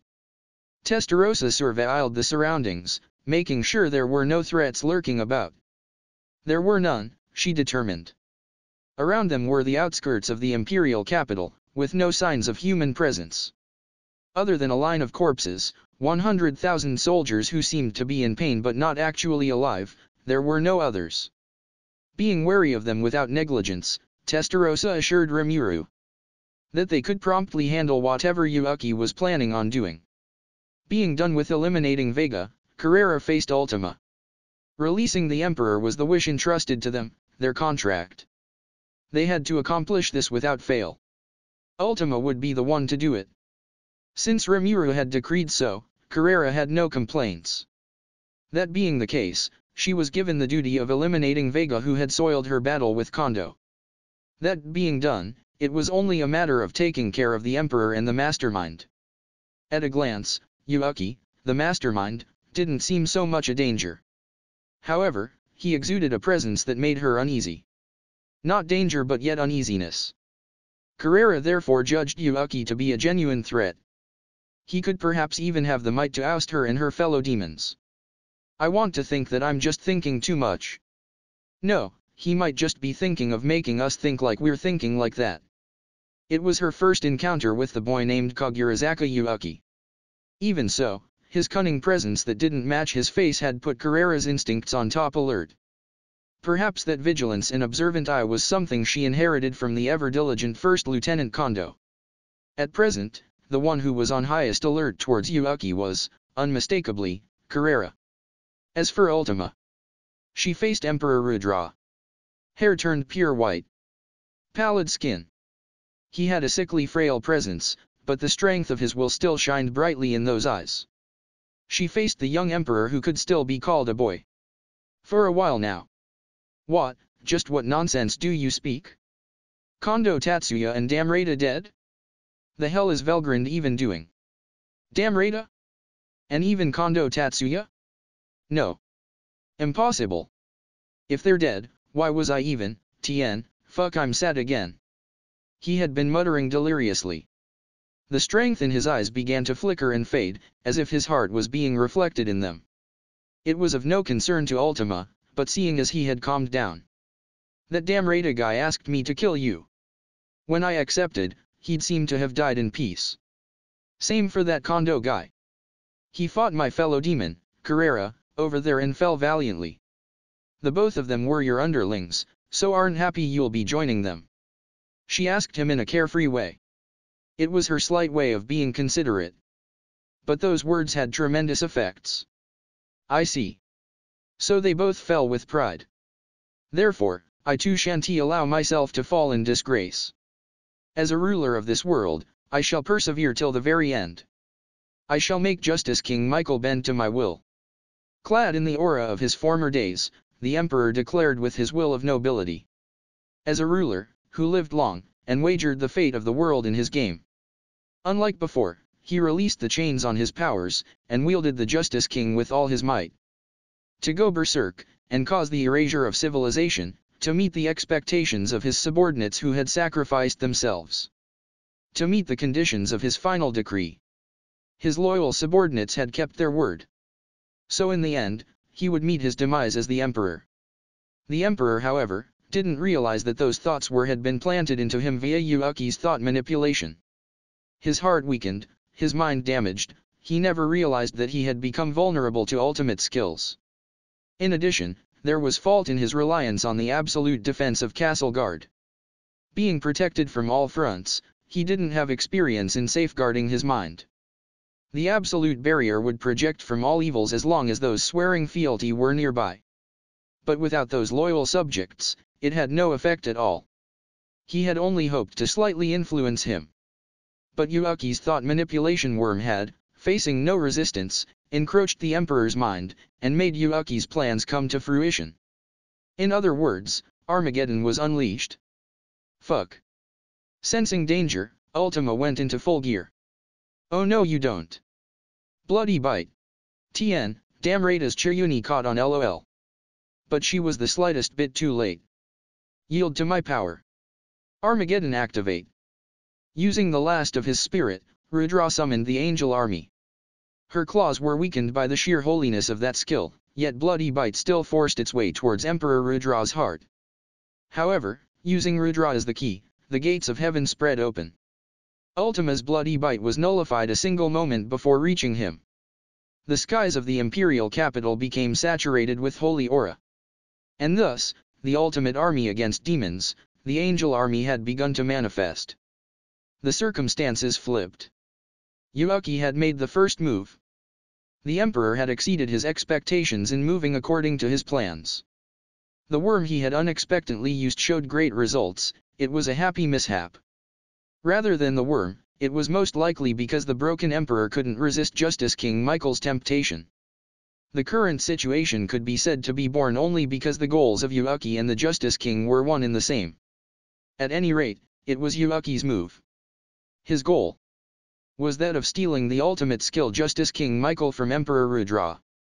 Normally, one could only attain an ultimate skill with a strong will.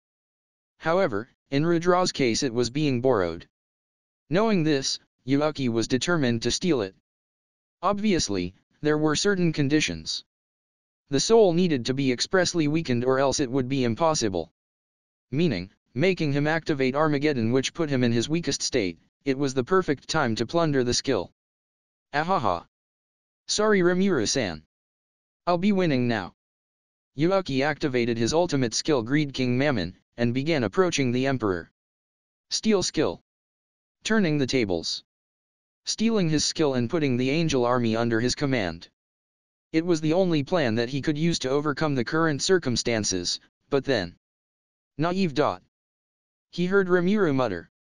Ha dash. Before even thinking of complaining, his cheek received a dizzying shock. Kyu-fyu-fyu-fyu-fu. Those actions are well within calculations. Yuuki was blown away by Diablo, who had, completely erasing his presence, perfectly hidden himself. That single attack, breaking through his multiple force fields, felt as if it was reaping his soul away. Even then, the attack seemed to not be at full power. After all, it was only a barehanded strike using no weapon. KPFF. The hell, there was another one. At this point, his composure had all but disappeared. Yuuki changed his expression, and laughed. Kukyaku, ahahahahahaha. Gimme a break. Really, I need one. So you really were my worst enemy, huh? Fucking bravo Rimuru-san. I really did want to end the world with my own hands. Yeah, no. I really can't imagine myself winning against you. Not to mention, even that demon over there. Your power is just too insane. That chill I got when we first met was right on the money. I should have ended you then. Did I lose my marbles somewhere? Well, doesn't matter at all now. No, in fact, if you can stop me, that'd just be fate, the will of the world. I guess black large square will decide the rest. Goodbye, Rimuru-san. I kinda liked you a bit too. Honestly, we could have been pals, you know. And started saying incomprehensible garbage. Did he break from getting hit too hard? I was thinking when. Move, Diablo. I shouted as my sense of danger went crazy. Just then, Yuuki had made his move at a speed which I could barely follow. And just barely, Diablo faced Yuuki's flexible serpentine attack snake sword, and failed to dodge it, removing the smile from his face. Diablo's abdomen suffered a light slashing damage. To have injured me. It seems I had taken you lightly. No, please, I praise you for being able to dodge. But well. Yes, Yuuki's goal wasn't to injure. It was simply having Diablo, who blocked his way to the Emperor, move out of the way. Carrera immediately shot her gun, but the flexible snake sword acted like a whip and thrashed all bullets away from Yuuki. He repelled the bullets with overlapped effects of ultimate skills. He nullified Testarosa's oncoming magic attack, and evaded Ultima's lunge. With a technique surpassing that of Damrata, he shifted Ultima's center of balance and thrust his palm at her. The sudden concentrated palm thrust sealed Ultima's movements in an instant. And that instant was all that was necessary. Moving at unfathomable speeds, easily doing away with the demons who reacted. Yuuki reached the Emperor. Come, Justice King Michael. Yuuki's hand made contact with Emperor Rudra. And then, all went white. Ordinarily, actually stealing an ultimate skill from its owner was impossible. For that skill would be born from oneself, deep from one's soul, and would be etched into their nucleic heart. The ultimate skill was truly personal, as opposed to normal skills beat into the body, or unique skills engraved into the outer crust of the soul. However, Rudra's Justice King Michael wasn't etched into the heart, rather, only buried into his soul, and was only under control through the strength of his will. And now, after activating Armageddon, his spirit energy had been vastly depleted, and using the steal skill ability from Yuuki's ultimate skill Greed King Mammon, it was possible to plunder the skill. The Emperor made a soundless scream. The skill buried into his soul was gouged out. The unimaginable pain caused the already broken Emperor's mind to crumble even further. And with an expressionless face. With this, I just summoned the angel army without using any of my own spirit power. There were a few mishaps, but in the end, all according to Kakaku. Kakaku means plan. Yuuki muttered. And then, as if it was the most natural thing in the world, he issued orders to the angels. Incarnate. He commanded. As if it was his own from the start, Yuuki showed excellent control of Justice King Michael. The angels which flooded the skies heeded Yuuki's orders, and to attain their bodies, began their incarnations. However, the 100,000 prepared bodies were not enough for the 1 million strong angels. To compensate, yes, innocent, uninvolved civilians, the citizens of the capital were put forth as tribute. Receiving such a report from Moss, who was stationed at the capital, I was infuriated. Yuuki, you bastard. Stop the angels now. Don't get unrelated civilians involved, damn it. Yuuki, with an emotionless face, only glanced towards my yells. As if he had no idea what he was hearing. Or rather, it was completely unbecoming of the Yuuki who always made such rich expressions while ridiculing others. As if he had nothing at all but his objective in mind. For comparison, it was similar to Wisdom Lord Raphael or the Voice of the World, an emotionless instance of personality. Goodbye, Rimuru-san. I remembered Yuuki's words from just now. I see, Yuuki was only the outer shell. Like the Wisdom Lord, Yuuki must have also had some kind of personality existing in him.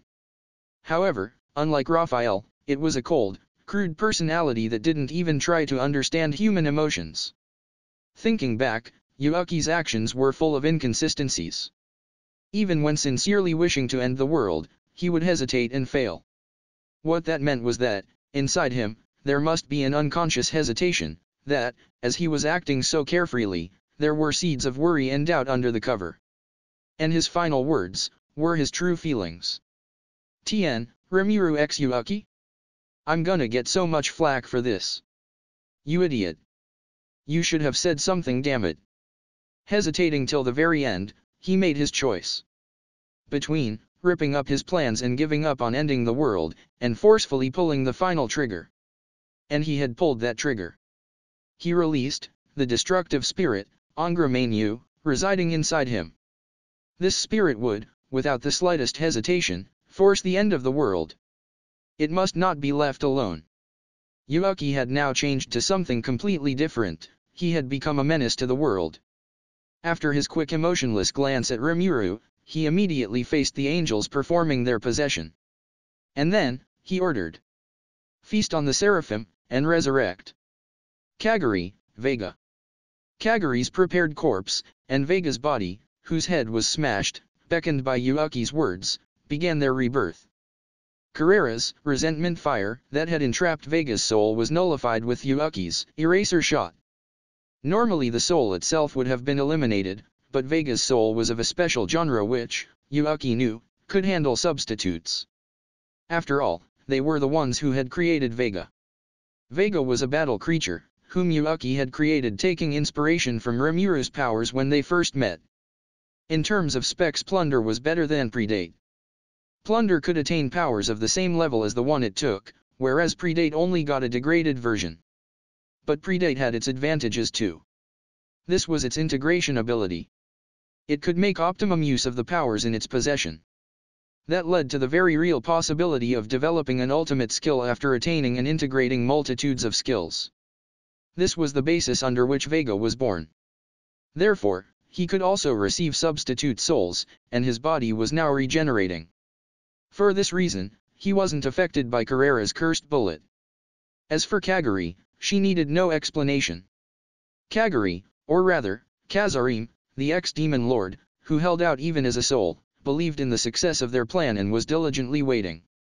Knowing the true nature of Yuuki, Kaguri never once doubted that he would lose. Kaguri and Vega successfully completed their resurrection. As holy beings, who ate the seraphim, who rivaled the strength of even awakened demon lords. Confirming both of their revivals, Yuuki now turned to me, and spoke. Hey, let's play a game. If you can stop me, you win. If not, you lose. The prize for the winner will be this world. We start in 1 month. You need not reply. The countdown has already begun. This is Yuuki Kagurazaka, my creator's final desire. He selfishly declared. Continuing, he called out to Chloe, who was hidden away all this time, and issued her an order. Go keep Guy busy. I don't care if you kill him. However, don't let him interfere with the game. Chloe came out with a sullen face, and looked like she wanted to tell me something, but only nodded to Yuuki's order. I too wanted to say something to her, but the timing wasn't right. Thinking that Yuuki would send Chloe after me was one big cause for worry. In any case, I was very glad I didn't have to fight Chloe here and now. If that had happened, while I faced Chloe, the Devil Lords would have to deal with Yuuki, Vega, Kaguri, and the whole angel army, not exactly a piece of cake. I could call over the rest of the demon nobles, but the angel army would definitely still be troublesome. This was, as Angramania had said, going according to Yuuki's wish of playing a game with me. He had made this his last order right before releasing Angramania, very Yuuki-like. Was it to buy time against me, or for buying time to save me? I didn't know.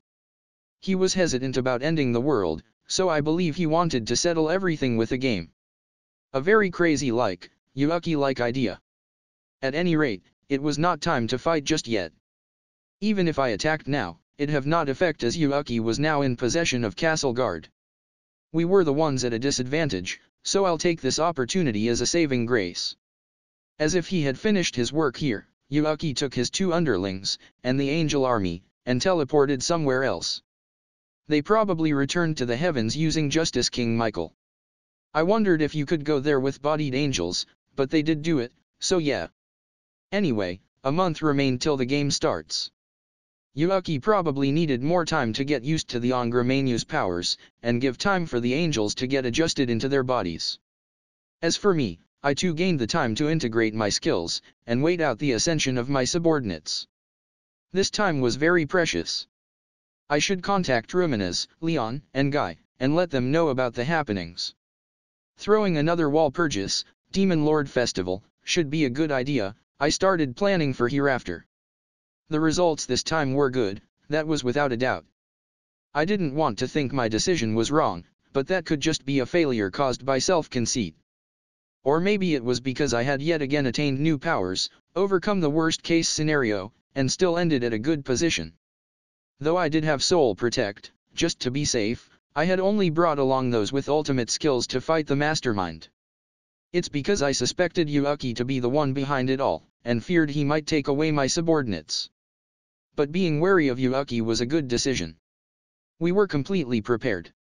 Except, I didn't think the Emperor would be broken, and would actually use Armageddon. No, I had considered even that possibility not to be much of a problem. I had somehow gained such tremendous strength that my bar for threat was raised much higher. And also, according to Velgrind, there was no need to worry about the angels. That precisely was my worst mistake. Prioritizing Yuuki and ignoring the Emperor was the very reason the situation took a turn for the worse. But still, if everything was within expectations, we could handle it. Unfortunately, there was one thing that was far beyond my imagination. That was Yuuki's true power. The hidden personality that could be called another Yuuki had power far beyond my expectations. That result was, as expected, the worst-case scenario. It was what the result of him exhausting all other options. Just that. The Emperor's funeral was conducted. Among the 3 million, or rather, because a third of them were sacrificed to angels in an unprecedented genocide, the remaining civilians of the imperial capital. Velgrind oversaw the event. After being summoned by me, she cremated the corpse with her flames of purification. It was a mournful event marking the end of a long-lived hero, but he was probably glad to be seen off by his sworn friend Velgrind. Me talking about his, Rudra's, life would be presumptuous. So, I won't say any more. Just one thing, it was a fact that the contract had been fulfilled. Thereafter, I declared my reign of the capital, and expressed my condolences to the public. I decreed to eliminate all insurgencies, and put priority in public peace. Also, I contacted Krishna at Tempest, and told him to come to the capital with an army. He should be traveling at full speed, so it would take 5 more days. I planned to leave the rest to Krishna. I had planned to destroy the Empire in retaliation to the attack on Tempest, but somehow or other, had taken control of it. But it couldn't be helped at this point. The Empire's ruling party was eliminated, and only the nobles remained. Leaving them alone would destroy public order, and cause civil wars. I wanted to at least abide by Rudra's wish for the citizens' happiness. Not as a demon lord, but as one ex-human. When Krishna arrived, it came time for me to return to Tempest. I had already put in many orders. They must be busy preparing for the final battle. A month had passed. A war that engulfed the whole world broke out. If you find any errors, broken links, non-standard content, etc., please let us know so we can fix it as soon as possible. Intermission, Guy. Crimson. His birth, manifestation, happened in the distant past. Born as an absolute being, he had sway over other beings with his charisma. The embodiment of pride. If he had grown like that, he could have been a being who would be called the king of the underworld. It was somewhat of an accident for a being such as he to be brought into the overworld, but this was an event that will end up changing his fate significantly. After arriving, he surveyed his surroundings. He understood immediately that he had been summoned. The man who looked like the magician who summoned him was annoyingly spewing prideful words. His wish was to destroy the opposing country which his side was warring against. That was a simple matter. Using the wide-range destruction magic Death Streak without hesitation, he spread death easily. Millions perished and cities of death were created. He felt nothing from what has been done. But, attaining massive quantities of souls, he noticed he has ascended to a true demon lord. It seemed, just reaping 10,000 human souls, was enough to reach ascension. Then, what would happen if I collected even more souls? He was curious. Also, he wanted to repay the person who decided to give him such a chore. He summoned 2 retainers archdemons and gave them orders. Swiftly erase this country from the face of this world. He was currently in a good mood, having ascended. The point was that he had destroyed the residents of the country, that the magician who summoned him and gave him such a chore resided in, with no pain or suffering. That alone proved how much of a good mood he was in. Also, the demons he summoned had the honor of being granted physical bodies. Thus, a once flourishing, but having been divided, great country, that wielded ancient super technologies, met its demise. Such had happened thousands of years ago. Although a country ended up destroyed as his idea of an experiment and payback, he collected even more souls, but there weren't any more changes. Which led him to understand, he cannot be strengthened any further. This marked the start of boring days to come, but Guy didn't mind. He roamed about everywhere, focused on enjoying the world for what it is. His life wasted on only battles and refining his soul in the underworld, now seemed bleak in comparison to the stimulating outside world. Having fistfights with gigantic demon beasts, decimating self-proclaimed monster kings with his magic. To the native humans, he was viewed and known as both as a god and a devil at the same time. It was such a period. And then, they met. The one who created the world, the ultimate existence. Stellar Dragon King, Veldanava. He who had created the world they live in. Guy, who undoubtedly prided himself as one of the strongest alive, chose to challenge this being without any hesitation. And ended up utterly defeated. Guy was sent to the ground, as though there wasn't any resistance whatsoever. Never once doubting his was the strongest, his pride at that time was utterly shattered. And me. I am satisfied. I now understand that there will always be someone more capable out there in this world. In the ever-continuing and unbreakable logic of this world, my existence too is but a small part of it. Little one. You see, I love all that have been born from me. This monotonous world has been slowly but surely progressing. Intelligent beings are born, and they have now managed to attain the means to communicate with me. And now, beings that have the ability to go against me have emerged. A being such as you. But, if they keep progressing at their current pace, this world will be destroyed in but a few thousand years. For that, are you interested in cooperating with me? Cooperate with me, and become an arbitrator. The magic kingdom that he destroyed came to mind. Vying for authority, the foolish scene of strife despite being of the same kind. I see, that was definitely deplorable. There was nothing to hesitate about. As Guy had also grown fond of this world. Why not? What should I be doing? To be as you are. I would like for you, to take the throne as a demon lord. To show the world what it means to be feared, so that man will not grow to be overly prideful. Pride. Looking back, this role perfectly fits me. It was a request, that obviously took into account that Guy wielded the unique skill Pride, TN, the skill's name is Pride LOL. Very well then. I shall take that throne, as a demon lord. If man were to grow too proud, I shall judge them in your stead. Guy dove deeper down now that his pride has been shattered once. And attained ultimate skill Pride King Lucifer. A demon lord who had the power to rival God was born at this moment. Yeah, I leave it to you. Hearing Guy's reply, Stellar Dragon King Veldanava chuckled happily. This was the moment that Guy and Veldanava accepted each other as friends. Guy now lived his life as a demon lord as promised. But, that didn't actually mean he had much to do. Turning his attention to gathering intelligence, he now gave orders and received reports from his underling demons. Beside him stood the white dragon. It was a beautiful dragon, with blue diamond eyes. Perhaps having misunderstood something. I am not accepting this, even if my elder brother has. TN, past Veltsard was so adorable, Omega. She detestably complained, seeming like she wanted a fight. Guy was feeling bored recently, so he decided to face her seriously. After battling for 3 days and 3 nights, Guy's base of operations turned into a silver world blanketed in ice. Guy simply laughs it off, but for everyone else who lived there, it was a disaster. She was Veldanava's younger sister, and seemed to be jealous of Guy as he had been accepted by her brother. But, the seed of jealousy hadn't shown itself inside of her, so her real motive was probably to test Guy. In the end, she seemed to have found something interesting, and now followed alongside Guy. This was how Guy met Frost Dragon Veltsard. He shifted his headquarters to the northern continent. It was because the aura, Yuki, leaking out from Veltsard dropped the surrounding temperature. Since there was less impact on the surroundings up north, he decided to move his base there. At that time, Veltsard had just learned to transform into her human form, but even more aura was leaking because of that.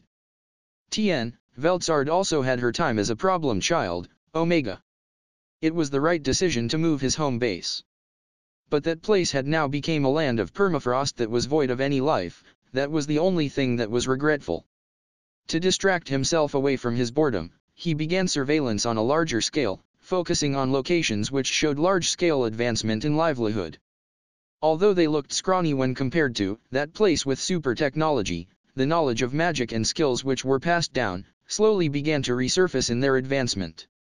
It was amusing to watch the humans. In time, villages became countries, and small-scale skirmishes started to show up. Is it time for me to appear? As a warning, some countries were destroyed. The humans, in the face of the threat Guy posed, slowly gained the mentality of working together. That's good. Unless you get on my nerves, I won't be destroying your country. Guy was fairly fulfilled with his job as arbitrator. Time passed, and a few hundred years went by. On a certain day, to the bored Guy, a party came to challenge him. These intruders managed to overcome the frozen lands which no man dare tread. Yours truly is Rudra. Rudra Naska. A hero of mankind, one who has shouldered the wishes of his people. Vile demon lord, time to meet your end. Also, give this one all of your treasures. Rudra Nii-sama, you're acting like the demon lord now. That's no good. He's getting blinded by greed. He's definitely gonna get his ass hooped. Nii-sama equals big brother, for you lesser weebs. Having such a conversation, a weird trio. Hero? What's that? Guy has been bored for so long, those words piqued his interest. Phew fun. 'Cause yours truly is the strongest, I won't be needing help from you guys. Hey Demon Lord, I challenge you to a one-on-one battle. The good-looking young man who can be called a Byzantian, charged in wearing his intricate full-body magic armor. TN may be pretty boy for Byzantian, lol. Should I easily evade or receive the attack? Maybe I should counter-attack and make him regret his choice. Guy thought with thought acceleration, while looking at the three of them.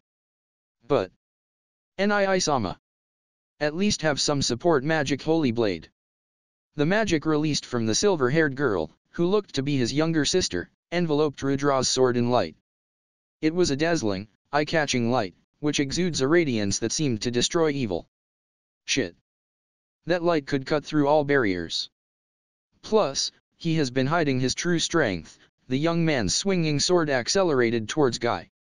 At the last second, Guy parried the blow with his demon sword Tenma. The young man, with his vivid sword techniques, gave Guy problems even when predicting his moves using clairvoyance. Hey, you're good. You are the first who managed to make me draw my sword. Ha. To think you would parry the attacks of yours truly. This is gonna be fun, Demon Lord. Before this one destroys you, how about he hears your name? How brazen, for a human. I'm Guy. All who have faced me, end up screaming Jia. Does that work as my name? It was a pain to think about, so I shortened it to Guy for my name. Wait a sec. That's not how names work. Names don't work that way at all. It won't be awesome if yours truly defeats a demon lord with such a weird name. Come to think of it, your hair's a beautiful cardinal red color. Hold up. If you talk about cardinal, you think of me. What are you doing giving away my name? Velgrind talking. I get it, what a noisy fella. Alright, Crimson then. How's that, no more problems right? It's kinda similar, but that's good I guess. Words don't really go into that thick head of yours. Great. Then it's decided. From today, you shall be Demon Lord Guy Crimson. Thus, Demon Lord Guy Crimson was born. Because of what he did, the young man Rudra lost consciousness, and ended up wandering the borders of life and death. His battle with Guy ended up getting delayed. Thinking back, Guy and Rudra's entwined fates may have started here. After Rudra recovered, they battled countless times. Rudra was powerful, calling himself a hero was no fluke. The awakened hero Rudra, and the ascended demon lord Guy. Rudra battled with the pinnacles of technique and skill, while Guy used his overflowing power and skills. Although it was a stalemate for a period, it can be said Guy slowly was gaining the upper hand. Rudra's little sister, Lucia, and the beauty with the azure hair, Scorched Dragon Velgrind, speechlessly watched over the two of them. This has become something of a daily occurrence, since God knows when. On one such day. Hey you! Even though you said to battle fair and square, isn't what you are doing too devious? After obstructing his, Guy's, vision, Rudra cut Guy's stats down with a holy barrier, so Guy was voicing his complaints. Justice goes to the victorious. No, without victory, it is justice no more. That's why, yours truly shall attain victory by any means. Also, that move you just used, that was a move this one used last time. Going around stealing others' moves. You're the devious one. Retorted Rudra. Recently their strength has been comparable, being on the back foot probably made Rudra anxious. His declaration at the start was blown off elsewhere, and he was gunning for the victory by any means now. Though Guy looked like he was sighing, on the inside he was enjoying such conversations too. Having someone comparable as a sparring partner was amazing as it is, and just as Rudra said, he could vividly feel himself improving with each battle. Just attaining an ultimate skill isn't the end, mastering its usage is where the real challenge lied. Although he was battling Rudra at his level, using only his sword, Guy was slowly overpowering Rudra. At this point, with Rudra pulling small tricks every so often, they ended with a tie, having no conclusion. But, if they went on like this, sooner or later Guy is going to emerge victorious. But Guy felt something out of place. Oi! You, during our first battle, why did you not defeat me then? If you didn't name me, and just came at me with everything you had, you would have won, right? Proud as he is, as much as he didn't want to admit it, Guy still chose to ask Rudra this question. Just as Guy wielded Pride King Lucifer, Rudra wielded Justice King Michael. If he went all out from the very start, he had a definite chance of doing damage to Guy. It was a fact that Rudra had his chance at victory. You dumbass. There's no meaning if yours truly just defeats you. Getting you to acknowledge how awesome this one is, then turning over and becoming my ally. Yours truly is the man who's gonna rule the world. That was his promise to his master, Stellar Dragon King, Veldinava. That was his answer. To bring even himself, Guy, under his wing, the man Rudra. Guy was now conscious of the fact that he liked Rudra. Tien, and 4yaoi shippin, and, inevitably. That said, if he didn't, he would have killed him immediately. It felt kind of moot at this point. Well, that's that. On a serious note. If yours truly went all out, he wouldn't be able to control it. Well, this Justice King Michael is a power borrowed from Veldinava. After listening to what Rudra had to say, although it was unexpected, Guy found himself accepting the circumstances. If it was a power that was a part of Veldinava, having the capability to defeat me isn't hard to imagine. What the? That would make this meaningless, was what Guy was about to say, but his voice was muffled by the roar of an explosion. The cause was a fight among sisters, between Veldsard and Velgrind. It seems that due to their newborn brother's selfishness, he was out rampaging about as he liked. They were pushing the responsibility onto each other, saying Veldsard's severe discipline being the cause, and Velgrind's spoiling him being the cause. Tien, lol what? N, I want Dijins now. This was something he was used to already, but Guy thought it would be nice if they could do it somewhere else so as not to be a nuisance to others. Guy and Rudra took cover so they won't be dragged in. He kinda lost interest in their fight. His position as Demon Lord was something that he was doing for Veldinava in the first place. It couldn't be helped that he was unable to get serious about his battles with Rudra, who was also Veldinava's friend. We're done here. I really like you. Tien, as a person, and don't add words to his mouth. That's why I won't be killing you, nor will I fight you for real. But, to stop the world from falling apart, I'll stay in my position as Demon Lord. Just as Guy said that while looking Rudra in the eyes, Tien woot more shippin'. So, then. Why don't we have a game? Rudra said that, while trying his hardest to hide his half-embarrassed half-laughing face. Tien, we be shippin'. And, it seems Rudra is the uke. A game. Yeah. This one and you, with our respective pawns, we fight for conquest of this world. Yours true dash. I believe that it is possible to unite the humans. I was able to become friends with someone like you. There's no need for a demon lord or arbitrator. Veldinava was being obstinate with his ideals. But I have persuaded him and got his approval. Even though the chances are amazingly close to zero, I'll be doing everything I possibly can. Justice King Michael's Armageddon will bring forth an army of angels that will destroy everything. But, I'll give it my all to control this power. If humans advance too much, military power and civilization will become collateral. And, I shall unite this world, and create a utopia. So, I would like you to stop going around slaughtering humans. Ha. It's not as though mindless slaughter is a hobby of mine. I only kill those who annoy me. It matters not whether they are kind or villainous. If I like them I let them live, I kill them if I don't. But, well. Why not? I'm bored anyway. I shall not take the field personally, and instead I'll gather up other demon lords, and they shall represent me. Now, your goal is to conquer the world before it becomes one that is under total control of the demon lords. I give you my word that I will not directly interfere. But, I will continue my work as the judge. It is my promise with Veldinava as the arbitrator. Also, as a hero, you should already know, right? Heroes are they who wield the greatest power, the avatars of justice. Armageddon as it is a greater deterrent compared to the threat of demon lords. It is a program meant to destroy the world, prepared for when the arbitrator abandons his job. Veldinava is a perfectionist, not a romanticist. After seeing intelligent beings finally being born after several 100 million years, he sees the need to manage them so they don't end up destroying themselves. But, even so, I have the obligation to bring him peace of mind. Veldinava has consummated with my sister.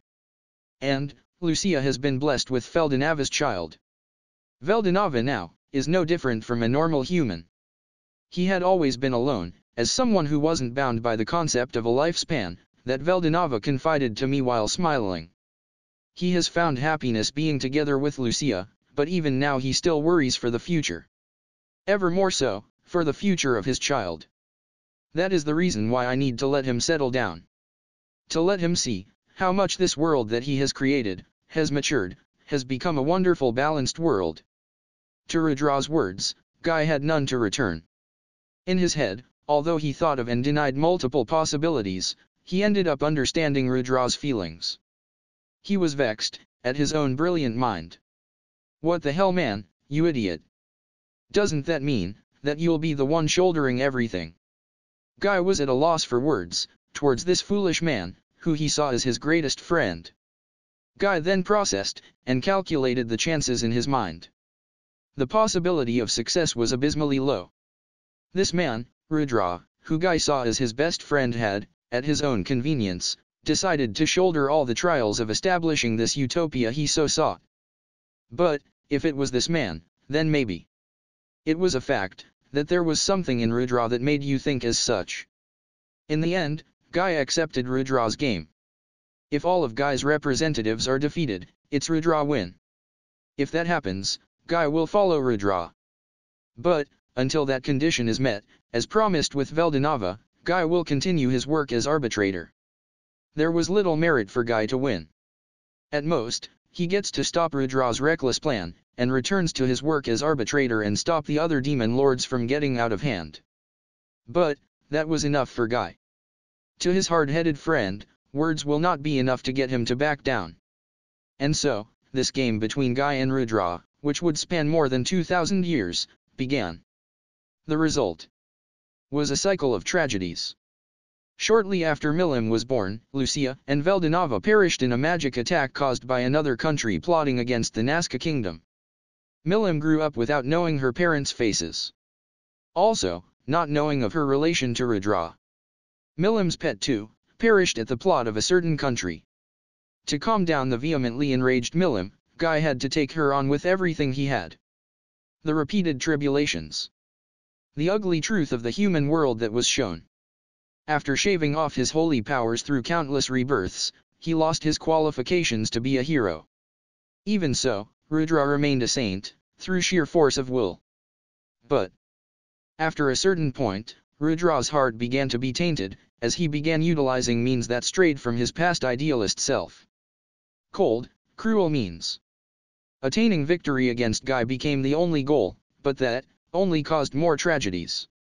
I said it already, didn't I, you foolish blockhead?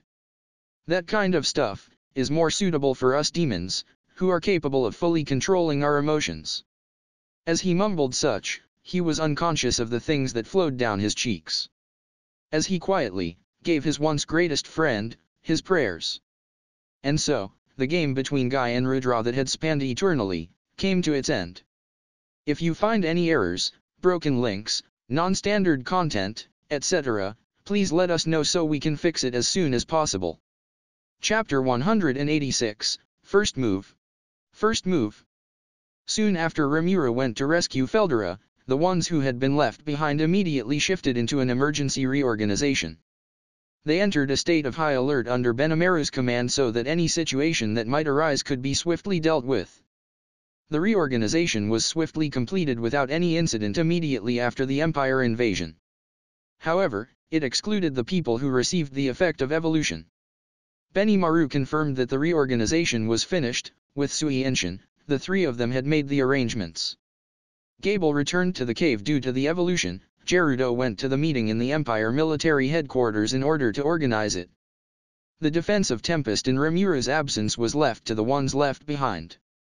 It was natural that Benimaru and Shin acted as usual as they had not been affected by the evolution. They had some qualms believing that the grand dragonkind Feldera had fallen into enemy hands, but they didn't need to worry about it since their master had already left to deal with the situation. Because their master, the demon lord Rimuru, is the strongest of the demon lords who possessed both strength and fearsome insight to an abnormal degree. During Rimuru's absence, they believed that the probability of some trouble occurring would be very high. Benimaru. Is it all right? You know, that one. How's your work as the chief? WA. What are you saying, Shin? In this emergency state, I'm too preoccupied to even think of that. To the rather blunt question of Shin, who pried too much into other people's business, Benimaru tried to dodge the question while trembling. However, he was unsuccessful and the place was filled with an awkward atmosphere. The reason for this was his marriage, soul binding, with Momiji, which had been approved in the time of the victory celebration party. It was celebrated then, but there were various traditions that had not ended yet. He was also concerned about this, but Benimaru thought that he should restrain himself until it soon reached such circumstances. Above all, the situation immediately progressed to an emergency state after Guy's attack and Feldera's rampage. He had no time to think about such matters now. Now at last, they could have a relatively short amount of calm. Although, the demons, Diablo's group, were summoned with a transfer not long ago and just made a sortie, this didn't change the fact that he couldn't let his guard down in the event of something happening later. The words said by Benimaru were true, but no, that's an important task. Benimaru, as it's currently unknown what will happen hereafter, I think that you should do the thing you could do ahead of time. Sui, who heard the conversation, urges Benimaru. After all, in this situation he would give a reason somehow or another to obviously postpone the problem. For Sui, who has long been acquainted with him, he clearly understood his close friend's thoughts. However, although Rimuru-sama went to the front line, only I'm in such. Like giving up, Benimaru argues vehemently. There'll be no problem. There are 12 guardian lords with several others standing by in here. My subordinates said that they didn't get enough highlights, so we can cope with it even if you are not here. Apart from that, the quicker you do it and awaken, you can become more useful to Rimuru-sama, right? I know that, but how about you, Shin? Why you can't evolve? What reason do you have? Shin pursued and made further attacks on Benimaru. But she was asked in return. The two stared at each other and the place became more awkward. Sui expressed his disappointment and let out a sigh. Benimaru, it's all right to entrust this place to us. Currently, I had strengthened the surveillance in various places. If there are any signs of movements, we could immediately deal with it.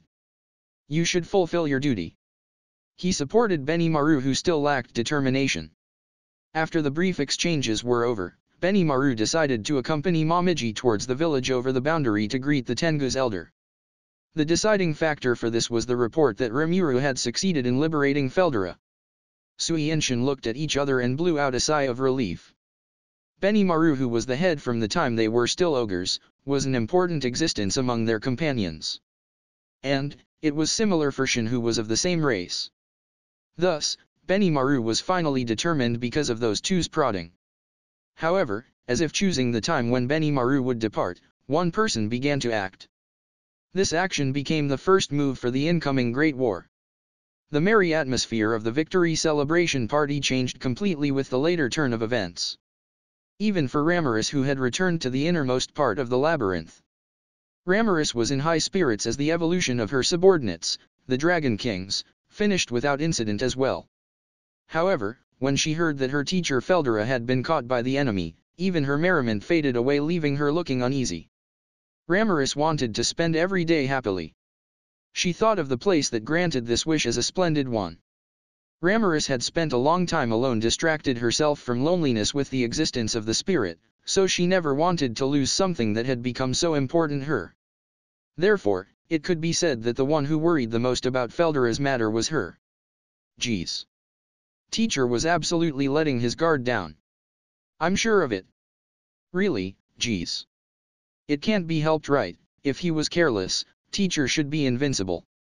Ramiris mutters inside the laboratory on the bottom layer, where she spent many times together with Feldera. She flies around and around inside the room with no sign of her calming down. The thing that finally calmed Ramirez down was the report from Shana saying that Feldera was finally liberated safely. Well, I believe that teacher will be alright though. When Ramira went for it, there's nothing to be worried about. She finished saying such a thing magnificently and drank the juice joyfully. Yeah, it's so. So Shinji and Ko eludes her. Beretta, who was standing beside Ramirez, didn't show any agitated behavior from the beginning as he kept taking care of his unsettled master. I need to follow Beretta-san's example a bit, I should calm down a little. Shinji had such impressions towards his employer, but he never said them. If he said such a thing, it would rouse needless anger and his salary might get reduced. Even so, Shana-san is lovely as usual. Shinji dispelled the thought quickly, as it can't be helped, even if he was thinking about his employer. Even Shana's figure, which bowed when leaving the room, was dignified and had no flaw. Her appearance seems delicate, but it's a famous story that she was scary if you made her angry. It was not only Shinji, but Mark and the new helpers, Michelle and Raymond, who also yearned for Shana. After Shana left the room, he saw his employer Ramirez. He unintentionally let out a sigh. Wait a moment, Shinji.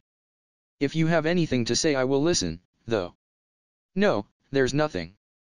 He denied in panic. His feelings seemed to have appeared on his face. Your control over your emotions was still insufficient. Gadraushi, who is his master, had scolded him about this, but he was now convinced. Certainly he was not too good at controlling his emotion, which is indispensable to a magician. He wanted to learn from the quite expressionless scene. Oh well, it might be rude to compare Shana with Ramirez. Just like an adult to a child. Rather, there seemed to be further differences. Because although Shana's appearance still looks like a young girl, her demeanor is of a refined adult. Although she seemed to be alive for many years now, Ramirez, who has the appearance and mind of a child, couldn't stand a chance against Shana. He thought that Ramirez was cute, pitiful, and that he should treat her more kindly. However, Shinji remembered the state of the victory celebration party not long ago. An out-of-place report that said the godlike existence one named Feldera was caught by the enemy came flying suddenly, but the series of events during the victory celebration party were beyond his mind's capabilities to comprehend. The devils had an unimaginable power. They pledged their loyalty to the demon lord Rimuru. Shinji is an otherworlder and he was conceited in thinking that he might be a high-ranking existence. But after he saw that scene, such thoughts were swept away. He understood that the war potential of the Empire army that came to invade Tempest was less than 30% of the total forces of Tempest. Moreover, it's a story completely from before the victory celebration party. Right now, they can evolve further based on their title. Tempest's executives seem to start evolving into the awakened Demon Lord class. To be honest, he doesn't understand the meaning of it. But they were really glad that they took a refugee from the Empire to Tempest. So Shinji thanked Gadraushi once again. Like that, knowing the safety of Feldera, Ramirez, and Shinji's group were relieved. Dino-san. Where had you gone? That reminds me. Rimuru-sama was looking for you, you know. Ah, my bad. It's just a small business. By the way, is Ramirez here? Such conversation was heard. Dino, who had been missing, came back, and Mark seemed to notice him. Ah, Dino. Hey you, what you have done? Rimuru is searching for you in anger, you know. Ramirez stops drinking her juice and flies up, she's about to go towards Dino. And then, Dino confirms it. What do you intend to do, Dino-sama? Dino's thrust-out hand in front of Ramirez was gripped by Beretta from the side instantly. Although Dino moved at a speed that even Shinji and Ko couldn't follow with their eyes, Beretta seemed to prevent it. It seems that because the reaction was too quick, they could only compensate by guessing. Is that so? You're still here, huh? Oh dear, there are many real hindrances in this place. Dino let out a sigh like he was bored while looking at Beretta with his eyes closed partly. Finally Shinji and Ko grasped the situation. It seems that the situation wasn't a trivial matter. However, someone's still not catching up with the situation. Ramirez looked at Beretta and Dino alternately, she seemed to be desperately trying to understand the situation. Shinji moved quickly and stood in a position to protect Ramirez beside Beretta. Similarly, Seeing also moved but Mark collapsed on his spot. Dino might have eliminated Mark, as he was a hindrance, when he extended his hand toward Ramirez. Mark, the same as Shinji, was a subordinate of Ramirez. Therefore revival is possible even if he died. Even so, Shinji was not able to endure himself as his friend was killed. Shinji burned with anger. "Hey, you! What did you do so suddenly?" he asked Dino. However, Dino only fixed his eyes on Ramirez without considering Shinji or the other people. "Manager Ramirez, the time has come. Even you who lost your memory and mutated must not be a harm to that person. If I bury you now, this labyrinth will be sealed.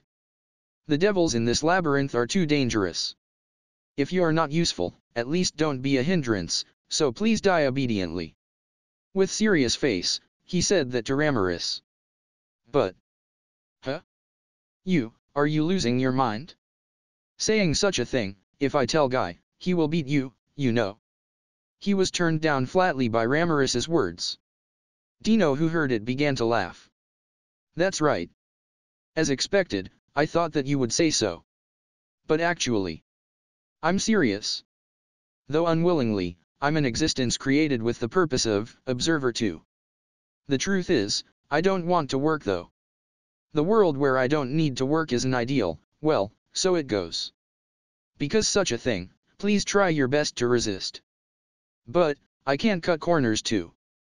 Because there's another observer besides me, so try your best as much as you can and drive me away." As if it's his usual expression to be lazy and carefree, he restated his words while waving his hand. But, contrary to such behavior, Dino's atmosphere changed to that of a refined person. Since things have come to such a pass, Ramirez seemed to finally realize the reality. "Wait, you seem to say it seriously.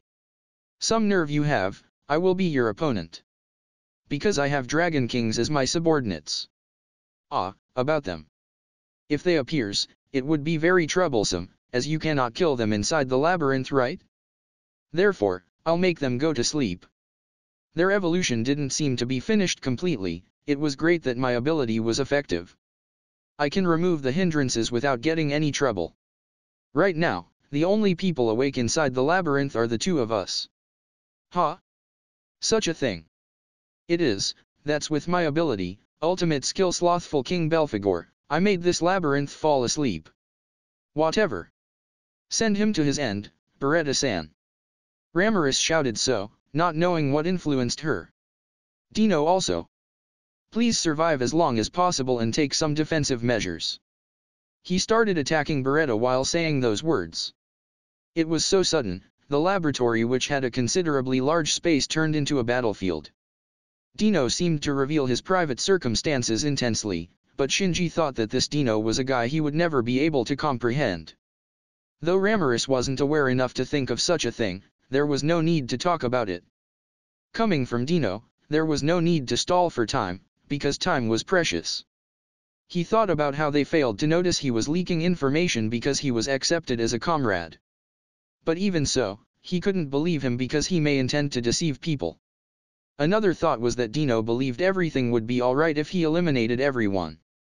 However, if that's the case, then time is precious, there's no merit in leaking information. Really, he was unreliable as an ally, but it could be said that he would be a more troublesome type of person as an enemy. The battle between Dino and Beretta grew more intense while such analysis from Shinji was an unrelated matter. This became the preliminary skirmish of the Great War. 1. An existence above the clouds. 2. Kungshisha equals observer, watcher, surveillant, supervisor. Guro's note. Any suggestion for better wording and etc. are welcome. Thanks for reading. If you find any errors, broken links, non-standard content, etc., please let us know so we can fix it as soon as possible. Chapter 187, The One Who Observes. The One Who Observes. Pulling it out of thin air, Dino held up a great sword comparable to himself in size. A thick, wide single-edged sword, it seemed to have high killing power and was capable of decimating enemies with its weight. A massive weapon that didn't match any lightweight equipment like leather armor, it was a god-class greatsword inscribed with the name Crumbling Fang.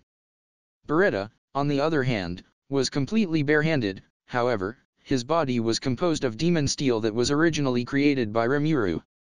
But in this moment, as the result of his form adapting well to Beretta's magic power, the materials had transformed into adamantite, biodemon steel, similar to that of Zegen's. As magic power circulated within him, it had become a deadly weapon that had power stronger than even that of a legend-class weapon. Its toughness was unparalleled in the labyrinth to the extent that a normal weapon couldn't even scratch it. That was Beretta. Against Dino, who used a weapon, it wouldn't mean that Beretta, who was weaponless, was at a disadvantage. However, the offensive ability of Dino's weapon seemed to exceed Beretta's defensive ability. Thus, Dino moved lightheartedly to break the tension that ran between the two. Beretta skillfully warded off Dino's sword strike despite being unarmed. Without receiving the attacks head first, Beretta led Dino around with movements that fused both offense and defense. While Dino's attacks only came from the sword, Beretta's whole body was a weapon. Being unarmed didn't become a disadvantage, on the contrary, it enabled him to use many more methods of attacking. For Beretta, who was a chaos doll, attribute transformation was his forte. He drove the holy attribute into the place that was adapted for demonic attribute attacks. Thus, Dino's position was sealed off by Beretta's localized holy barrier for anti-individual use. He confronted Dino with calculated movements so that he obtained the advantage. But, Beretta's true state of affairs was a situation in which he barely maintained the current delicate operation similar to that of threading a needle. At any rate, the attribute attacks, both holy and demonic, didn't become a decisive blow. Dino is a fallen angel. He's originally an existence of the holy attribute that shifted into the demonic attribute, so he should be weak to holy attribute. But for Dino, holy and even demonic are familiar attributes to him. Because of this, he had no weaknesses. Beretta was saved by the fact that Dino couldn't handle both attributes. Also, it's a situation where only a single blow of the fusion of both attributes by Beretta's unique skill Holy Demonic Fusion could somehow cause damage to him. On the other hand, even if it's only a sword strike, its single strike could cut Beretta easily. The strength of adamantite became very helpless in front of god-class weapons. At a glance, Beretta had continued the battle in an advantageous position, but the situation could be immediately reversed with one incorrect move. Beretta, who understood this situation well, was devoting himself to stalling and buying time, as he wasn't fighting for victory. He understood that he couldn't win against Dino, but victory for him was not the defeat of his opponent. Certainly, it would have been great for him to win, but true victory in this situation was the completion of his task of protecting Ramirez. As long as he could protect Ramirez, then even if he was defeated, it was possible for him to revive later. Therefore, Beretta placed priority in stalling for time above all else, and as such he chose the strategy that relied, potentially on sacrificing himself, meaning that he must never get impatient while dealing with Dino's attacks. Dino, on the other hand, accurately saw through Beretta's intentions. However, saying that he'd shatter it just because he saw through it, wasn't the case. What he only needed to be cautious of is the compound attack by Holy Demonic Fusion. The aura that interweaved both Holy Attribute and Demonic Attribute which clad Beretta's body could attack and pierce through Attribute defense. Basically, defending against this attack was impossible. He will certainly receive damage unless he exceeds it with his willpower and magic power. Although it's only a unique skill, it's wonderful because it could damage Dino, who possessed an ultimate skill. He should praise his, Beretta's, high offensive capabilities that were to the extent of being surprising. However, this ability had no use in defense. Because of his excessively high defensive ability, he seems to be poor in self-defense technique. Currently Beretta is dealing well against Dino's attacks, but that was only because Dino was persistently cautious of receiving Beretta's strikes. In the case Dino shifted into attacking seriously, Beretta definitely would not have gotten off safely. Dino carefully ascertained that Beretta didn't have any hidden items. It's very troublesome, but it's a necessary work for neutralizing Beretta in this place. Anyway, Beretta will revive immediately even if he's killed. It was what caused him to make the guardians of each labyrinth floor sleep. He could kill people if they weren't one of Ramirez's subordinates by destroying their bracelet of revival, but if her subordinates were killed then they would revive. A very troublesome ability that was given to Ramiris. Therefore, Dino didn't defeat Ramiris' subordinates inside the labyrinth but instead, he neutralized them. It was necessary to kill Ramiris, who was the foundation if such an opportunity arose. It's really troublesome.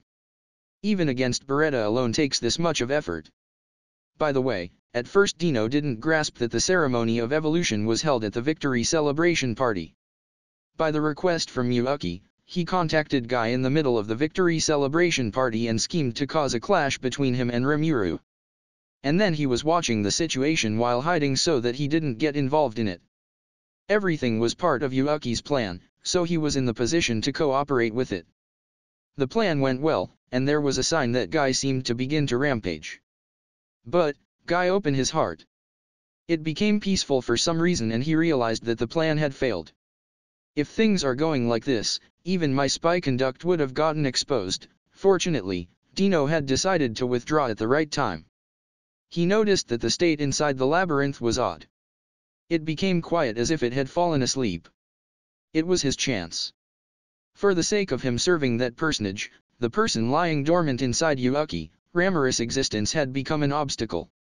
He didn't personally dislike Ramiris, but she who was living as she pleased like she'd forgotten her original role became a dangerous existence to Dino's master. No, to be accurate, it's not Ramiris who was dangerous. It's the labyrinth which she created that was far too dangerous. The labyrinth with many devils rivaling the immortal demon lords living inside. It wasn't an impregnable place. Not to mention, a research of the latest technology that can be called the core of the lost civilization was conducted in the deepest part of the labyrinth. Because an ordinary war potential invading it from the front to destroy the research facility was certainly unachievable. Thus, it was necessary to seal the labyrinth at any cost. The simplest way for it was to erase Ramiris. Dino decided that he had no time to be thinking about any other way. Yuuki had always regarded the labyrinth as dangerous. Also, Ramiris' ability. It could be said that when someone gets caught inside the labyrinth and the entrance is closed, escaping would be difficult. Ramiris' labyrinth creation is a too dangerous ability, as it's a glimpse into the ability that created the world. Dino also agrees with this thought. Thus, he needs to kill Ramiris in this place. As he deprived the physical strength of the strong individuals in the labyrinth, they fell asleep quite easily. If it's right now, there'll be no obstacles coming. He was a little sorry about killing Ramiris since she was a close friend, but even so, he had no hesitation. Beretta, you did well. Sleep now, fallen hypno, slothful sleep. Dino, without hesitating, releases the now reusable ability of his ultimate skill 2. A strong hypnosis induction. Resisting it with willpower is useless. For those who need rest, they would certainly fall into an eternal sleep. It was the strongest of Dino's abilities that exerted a wide-range effect. Because Dino knew that it was meaningless even if he killed Beretta, he brought Beretta down with the effect of the ability. Similarly, like him, even Ramiris, who was being protected, fell asleep under the influence of Dino's ability. Seriously, there are just too many strong people in this place. Really, what a pain. Confirming that Beretta has collapsed, Dino muttered so. He glanced at Ramiris, who was sleeping soundly. Actually, I didn't want to do a thing like this. But I'm not telling you to forgive me. Goodbye, Ramiris. Sayonara is written in katakana here, for some reason. Maybe it's just there to make it more dramatic. With a ruthless light in his eyes, Dino, without any hesitation, extended his hand towards Ramiris. A demon is a race that doesn't need to sleep. Therefore, Beretta had barely succeeded in resisting Dino's ability. He protected Ramiris from Dino's spear hand that shone using his body as a shield. Dino's spear hand pierced through Beretta's adamantite body with ease. He seems to not care about Beretta's defense power, as currently he's not clad in defensive magic power. Rather saying he succeeded in resisting the ability, he simply doesn't need sleep. He forcibly make Beretta entered sleep mode and Beretta already has no combat ability. But Phew. I purposely let my core be destroyed. As a result, now I'll die and revive flawlessly. It's still not the end yet, Dino. I will not let you kill my master. Beretta's voice didn't have any sign of despair and was convinced with their victory. Fool! During the little time until you revive, there's no obstacle for me to kill Ramirez. Dino shouted, denying Beretta's words. However, Beretta's confidence was proper. While he stalling to buy some time, the situation had improved for the better. Rather than, in this first place inside this labyrinth. No, I will not let you do it. This, Gehenna Lord, Dark Soul Lord, Adalman will be your opponent.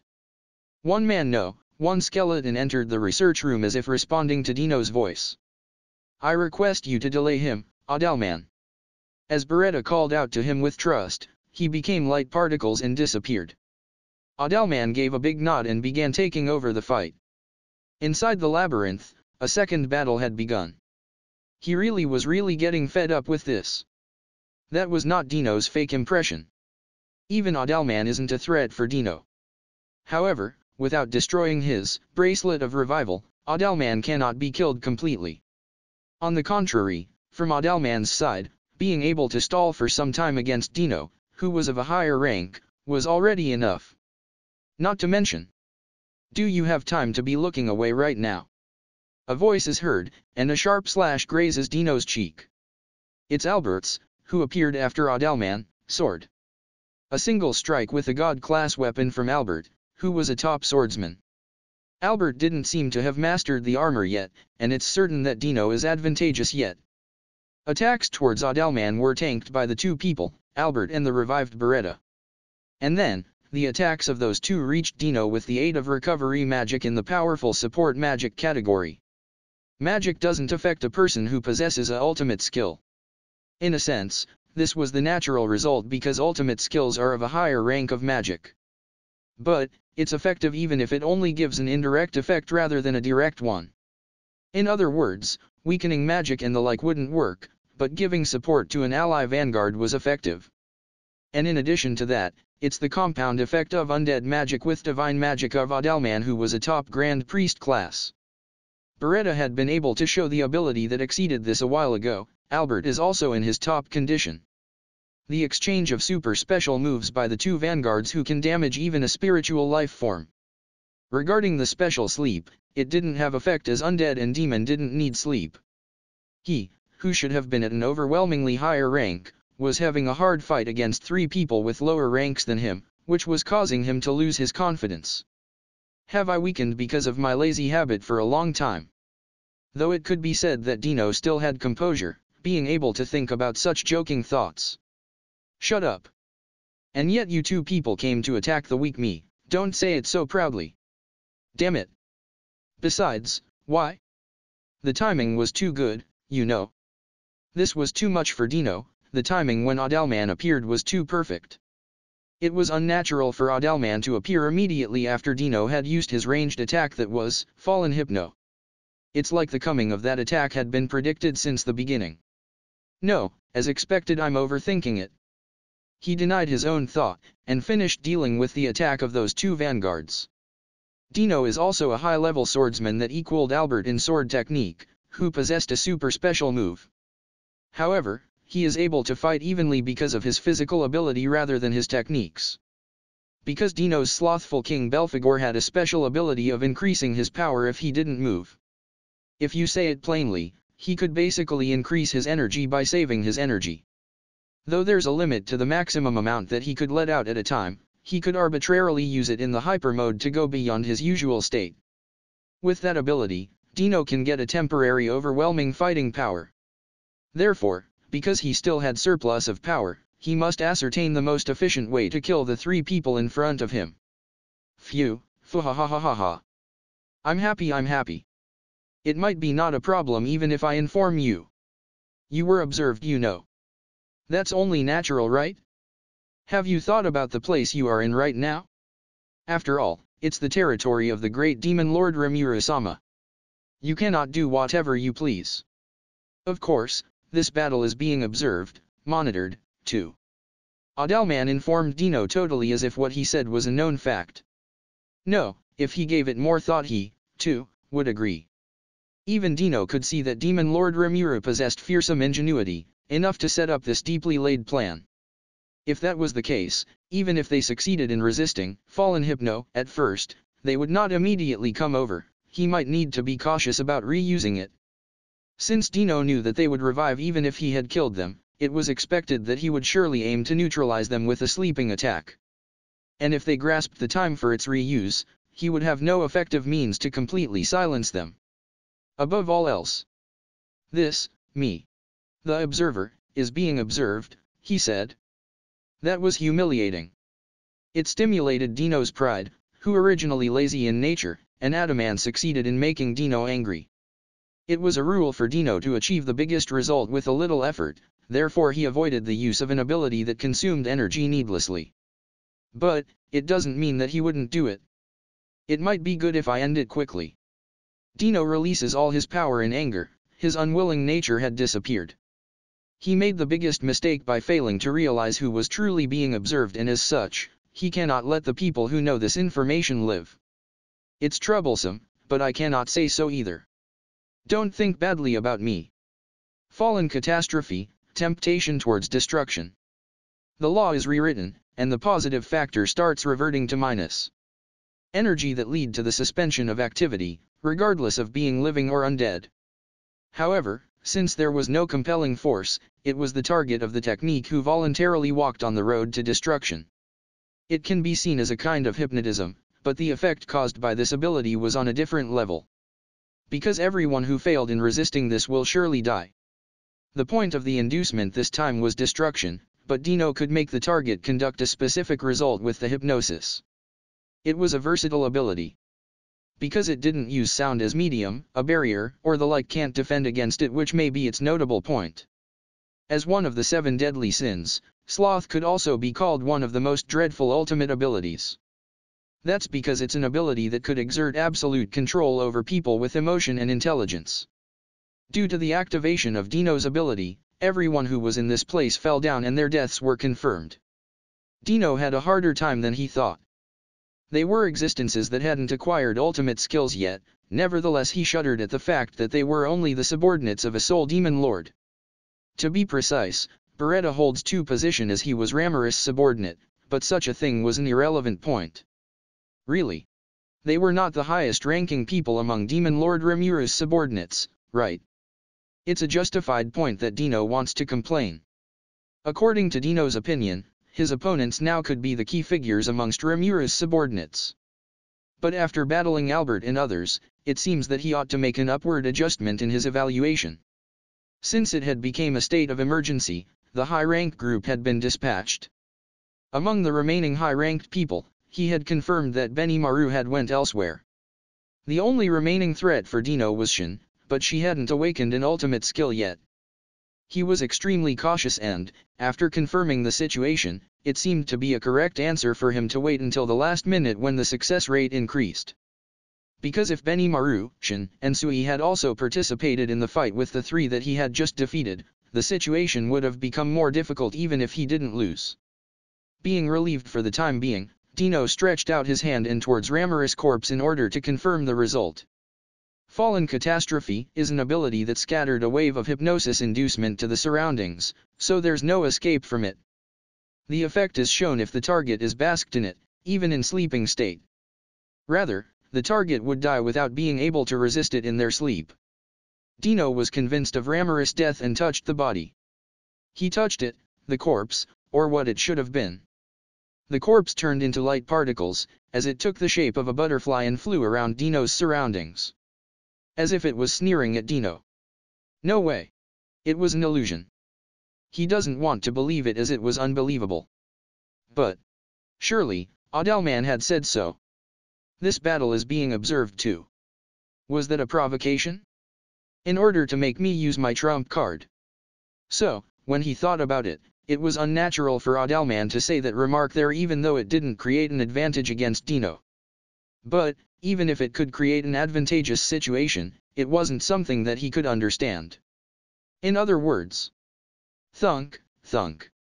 Slowly, someone's footsteps were heard. The beautiful butterfly of light flew, as if dancing, towards the person who walked calmly and touched that person's hand. And the butterfly returns to the form of a fairy sleeping adorably. Ramirez, who slept innocently and seemingly happily. Ramiris was handed over to a man with blackish-blue hair beside the hand's owner, who stood without any presence and before anyone was aware of him. Suidano, I leave Ramiris-sama to you. A man said it calmly. Yeah, leave it to me. Support. There's no need. I alone is enough. From the beginning, defense for Ramiris was conducted perfectly. In the safest labyrinth depths, multiple layers of trap were set up. By the instructions of a certain person, they were ordered to fight minimally in order to strip the ability of the person who come as a spy. They followed the order faithfully. The only one who didn't know about this was Ramiris. And, now, the strongest existence inside the labyrinth had begun to move. It had engulfed itself in a cocoon in order to evolve its ability, but its consciousness had always been awake. It was always paying attention due to thought link, and it completely grasped the situation. Due to its blessing of overwhelming, absolute defense, Ramiris' safety was ensured. Inside the labyrinth, the third fight began. Standing in front of Dino was the Mist Lord, Phantasmal Lord, Zijin. He who was the strongest being in this labyrinth. 1. Beretta's body. It's wholly adamantite. 2. Think that his ability has cooled down. Guro's note. You met Cliff-san here too. If you find any errors, broken links, non-standard content, etc., please let us know so we can fix it as soon as possible. Chapter 188, Apostle of the End. Apostle of the End. Really, stop with the jokes please. This was the current state of Dino's mind. A new person had appeared as soon as he thought that he had defeated the previous opponent. Moreover, their purpose appeared to be to make him expose his skill. He failed in his objective to dispose of Ramiris and he had a feeling that even escaping on his own would be a difficult situation. It seemed to be true that somehow he had been observed and even Dino's intention to kill the people who were guarding Ramiris seemed to have been predicted. In the first place he didn't know whether the person in question, Ramiris, had escaped. This was an abnormal thing. Don't tell me that the conversation was with an illusion since the beginning. But, he possessed an ultimate skill, not to mention it was an ultimate skill with hypnosis as its main power, so he thought that it's impossible for him to be deceived by illusion. He knew the strength of the insect-type devil named Zijin. When the Empire's forces invaded the labyrinth, with his overwhelming fighting power, he was the devil who disposed of the high-ranking individuals of the Empire's forces. He was an existence that could be called as the strongest in there, inside the labyrinth created by Ramiris. That's why I hated working. Dino was formulating the best course of action to be taken in this place, whilst letting out a sigh and having thoughts of giving up. Zijin stepped forward calmly without caring about Dino. What is it? Do you have any last words? Zijin asked. Did you guys ignore my incursion on purpose to uncover my powers? Don't joke with me, that's so dirty. Dino, who had complained for the time being, ignored his own actions which were full of faults. Even though it's no more than a mere outburst of anger, he understood that it couldn't be helped even if he had said it. What ridiculous words, that's how a fight should be. I already know that. The exchanges of words are over, tension runs between the two. Dino knew of Zijin's strength. That was an advantage that Dino had, of course he'd use it. Zijin possessed an ability that specializes in combat that exceeds the level of a unique skill. If comparing only in close combat ability, then Zijin would be stronger than Dino, who has ultimate skill. Dino's ability was more inclined towards mental attacks, and so it was different from the direct physical offensive abilities. However, the ability of Dino's slothful King Belphegor could be interweaved into his sword techniques too, creating a phantasmagoric illusion sword. It obstructed the enemy's perception and could make him continue on with the battle advantageously. Also, he could acquire a fighting strength that's beyond a master swordsman, like Albert, by releasing his stored power with perfect timing. Still, Dino's judgment made him wary of being in close combat with Zijin. Yet, it wasn't the time for him to be hesitating. In order to get past this place, the most efficient way was to kill Zijin with his strongest attack, perhaps even his trump card. Humph. Don't underestimate me. Even though I look like this, I'm one pillar, of the demon lords. I have lived for a long time. Take this, and then you shall perish. Fallen strike, Fallen Heaven Strike. The strongest secret technique of the illusion sword that Dino had created. He performed the maximum ability release of Slothful King Belphegor, the strongest strike with all of his power. It concealed a wave that stimulated negative feelings, and just a graze could rob the target of its will to live. The only people that can endure this attack are the ones who possessed strong willpower and an ultimate skill. Even Guy would not end up safe if he took a direct hit of it, or so Dino believed. The negative wave would be released into all directions, so even if someone succeeded in evading the strike, they would just be bathed in the wave, and ultimately the person couldn't escape from his fighting power being drained. Then, Dino could deliver the final blow by slashing his opponent with his sword. It was his hidden card that Dino released with confidence. However, Zijin didn't move. He ascertained the trajectory of Dino's sword and, as if it was not something serious, he took Dino's greatsword Crumbling Fang with the exoskeleton of his left hand, which had been transformed, giving it the properties of Hyairo-Kan, ultimate metal. You fool! Even if you stopped my sword, it will become a fatal injury. I won this match. Dino shouts. It was his fastest attack, but it was caught as expected. Moreover, with one hand, as if to say that it was a trifling attack. A terrific impact should have occurred from the God-class great sword, but Zijin remained standing without any hints of shaking. He was calm to the extent of being odious. But this match was Dino's victory. Even if Zijin possessed many unique skills with high defensive abilities to an unthinkable degree, it wouldn't be able to prevent the effect of the Soul Series attack of an ultimate skill. He made Zijin let his guard down, thinking that it was just a sword strike. Dino's strategy to give off a fatal attack of the Soul Series seemed to have succeeded. Because Dino knew that Zijin was strong, he would have predicted the sword trajectory and chose not to evade it, as close attacks were his forte. Humph.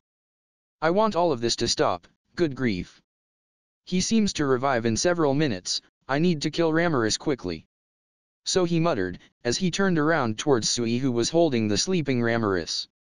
With his magic perception, he felt that Sui's presence was thin.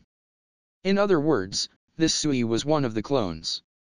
The clone's fighting power was weaker than the main body and much more fragile.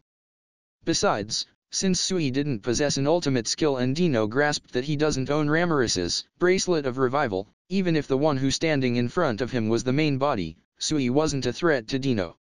However, he had revealed all of his trump cards and his remaining energy was also decreasing. Clashing with the executives one after another was unexpected for Dino. Because he was able to defeat Zijin with his saved trump card, he should get away before he revives. Dino started walking towards Sui. However, he felt a strong chill and turned back around to Zijin. I am asking you now, are your attacks of the delayed effect series? Do you think this non-threatening, breeze-like attack can defeat me? If, under this situation, there's no need for such lackadaisical methods, you should release an attack with an immediate effect. Zijin says so while standing calmly and unchanging like a while ago. He opened his thrust-out grasped left hand from before. 5 flashes were emitted. Those were Zijin's dimension rays. Dino succeeded in avoiding a fatal injury by instantaneous evasion actions. However, his black wing and right arm were severed. It hurts. Dino was crouched and groaning in pain, but not that much. It'd be really dangerous if things continue to go like this, as Dino ignored the warning given by his instinct, and shouted. Why didn't Fallen Thanatos, hypnotic inducement towards death, work? Even if it was a virtual body, it's an inescapable technique that would affect the main body even if it was at a distant place, you know. To Dino, who was shouting his question. I don't have the obligation to answer it. So Zijin answered with cold, heartless voice. However, he continues. But, I'll answer it for the pitiful you. I made it into a phantasm, subtle and profound. Since the very beginning, you have been under the control of my ability. Know that mind attacks don't have any effects on me, who has been given the title of Mist Lord, the ruler of the illusion world. In the voice of an absolute, benevolent being, Zijin answered Dino's question. As a result, Dino realized that Zijin is an equal existence to his current self. No, Zijin had possible became a far-off, higher-ranking existence. In other words, you're kidding, right? I saw this guy become a cocoon while the others fell in a deep sleep, but that is the phenomenon seen when evolving. You can't be serious, is it a harvest festival? Everyone? And, furthermore, in the sleep mode? Even if it was so. What the heck is with this guy, how could he have become so strong? Dino understood that it was some kind of evolutional phenomena. However, it was unimaginable that even while Rimuru was only just an awakened demon lord, his subordinates have already evolved into existences that were equal to their master. This phenomenon was not expected, even by Dino who had lived for a long time either. No, in the first place, it was already abnormal that there were several demon dukes. They, who are the highest ranked existences of demons, the strongest spiritual life forms, are forces that can stop Dino. Just like Beretta and Adalman from a while ago. He could have said that the two are forces that equal to or exceed the former demon lords. If things didn't go well, they could equal to an awakened demon lord even if only in power. But, Dino understood that that was not the case with Zijin, who is in front of him. He's clearly different. He was at an awakened demon lord level, and endless power could be felt from his ability. He's equal to Dino, and this suggested the possibility of Zijin having acquired an ultimate skill. And above all else, his own power had been nullified, which meant that the enemy's ability was stronger. No way. My ability is of the Deadly Sins series. It's a top-class ability among the ultimate skills you know. It had become a habit for Dino to live while concealing his ability, and he could handle the ability just fine. It's not weak at all. It just that his opponent had bad compatibility with him, no, a very, terribly, bad compatibility with him. From the beginning, this place was Zijin's control space. That was, in other words, an indication of this incompatibility. You should pray. Oh, the sinned one who touched the abyss. Dimension Storm, Phantom Dimension Wave Storm. The fact is that Zijin is much stronger than Dino. A rainbow-colored storm swallowed Dino, and Dino's whole existence was erased. It's exactly a high-energy storm of a different dimension. Dino, who didn't have any means of defense, was annihilated without leaving any piece of meat behind, or so it should have been. Oh, was his prayer answered? He seemed glad that it's not only bad luck. Zijin mutters. In the meantime, a small breaking sound of something resounded, and Dino's existence that should have been erased is regenerated. Zijin understood the situation definitely. The sound died down and everything was an event within his calculations. Dino had equipped an ordinary bracelet on his left hand. It was the cheap thing that can be purchased at the stall in front of the labyrinth. Right, that was, Bracelet of Revival. A mass-produced commodity made by Ramirez. Unlike the genuine article which was worn by the executives inside the labyrinth, it was an inferior product that could only be used once. For caution's sake, Dino had purchased this bracelet on his day off.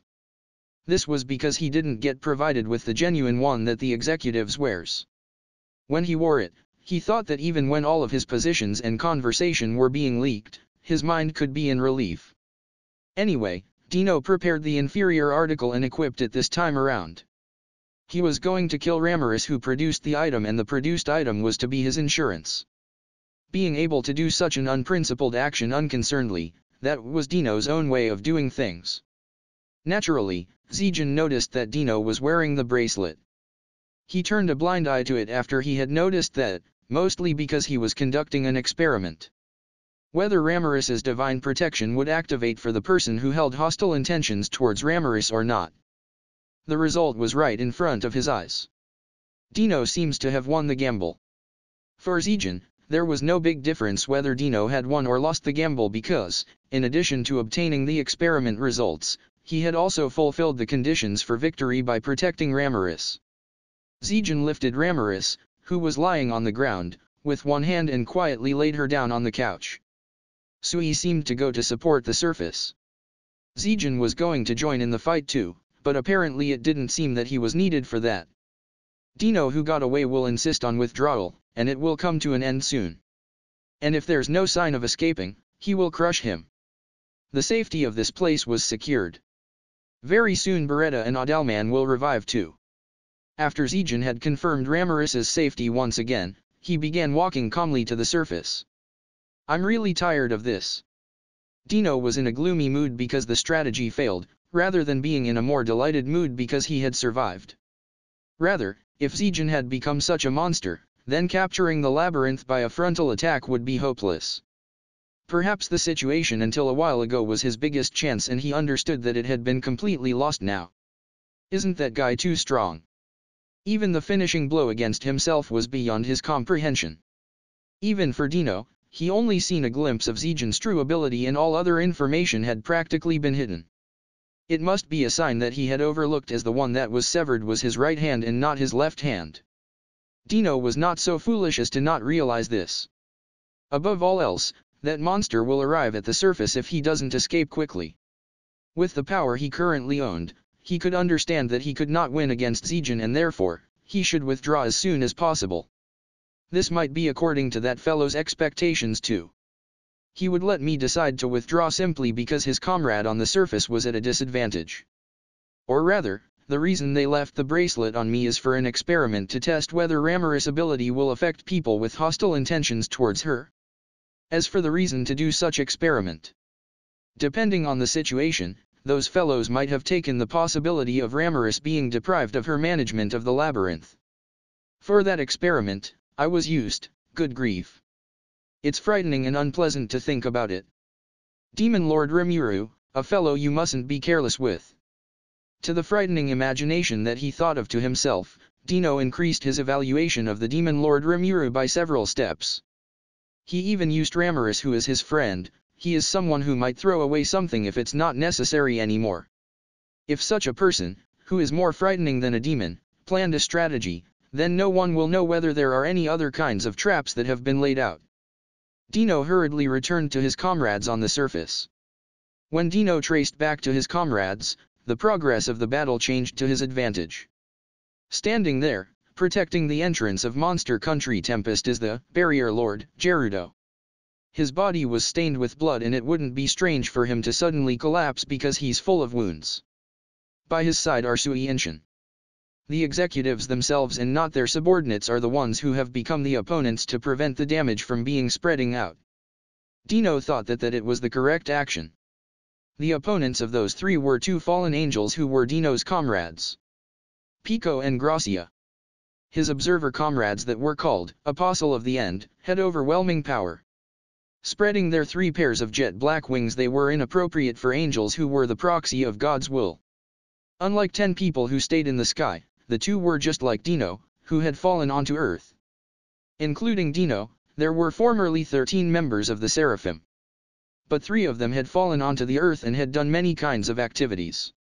If it were those girls of Seraphim class, it should have been easy to annihilate Tempest. Although they're dominant right now, they weren't able to break Gerudo's defense and only little by little received damage from Shin. Shin herself is unhurt. And then, not only Sui came to give his assistance, even if it was those girls, they couldn't break through the defense. Are you serious? Though they're on the same level as me, if only judging by sheer power, those girls are on par with the average strength of an awakened demon lord, you know. Although not possessing ultimate skill, his colleagues who might equal to awakened demon lords cannot defeat those two who were just 2 devils. To that reality, Dino felt dizzy. I'm aware that woman named Shin is abnormal, but that high orc is also not an ordinary one. He didn't attract attention very much as he was working quietly, but that devil named Gerudo seemed to be a quite excellent warrior. That's certain, as he has survived with 2 Seraphim class as his opponent. Geez. How very tenacious. If you don't finish her in one blow, the wound will immediately healed. Don't panic. But still, it's troublesome. Pico shouts while irritated, and even Gracia, who was usually prudent, seemed to have lost her composure. That might be so Dino thinks. Although they had fallen, they were first-rank Seraphim. Because those girls cannot attack, their pride might be shredded to pieces. But, that is Shin's winning strategy, so Dino calmly concludes. They made use of Gerudo's defensive powers as a shield, literally a shield, as they've entrusted him to take on every attack. Gerudo, who could survive despite all of that, really deserved to be praised. Rather, these fellows, what do they think a comrade is? Without any sympathy, he's being made use of as a shield. Dino felt so put off. But, it wasn't the time to say something stupid indefinitely. If he doesn't withdraw quickly, that monster, Zijin, will come. You guys, withdraw. We will withdraw. Dino shouted. The two people reacted to it and seemed to be dissatisfied, but they obeyed Dino. Hey, did the strategy succeed? Ah? It failed. If it didn't fail, then I wouldn't have ran away, you know. Oi, doesn't that mean that you were defeated? Ah? That's why you shouldn't ask about each and every detail. Couldn't you guys feel pity for me and kindly pretend to not notice this? Pico and Gracia became silent as their answer to Dino. While the situation looked as if they were running away in shame, Dino succeeded in escaping from that place. Which side was really leading in the first move?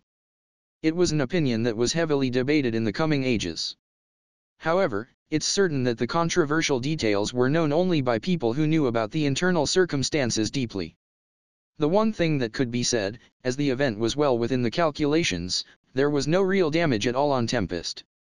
If you find any errors, broken links, non-standard content, etc., please let us know so we can fix it as soon as possible. Chapter 189, Army in the Sky. Army in the Sky. In a castle in the vast sky. Inside the audience room, chalk pillars were lined in rows. Angels with pure white wings filled the hall. Among them were 10 individuals who stood out with 3 pairs of noticeably large, strong, and pure white wings, as well as 3 individuals with jet black wings, all kneeling in the front row. 13 Seraphim-class individuals of the Apostle of the End group.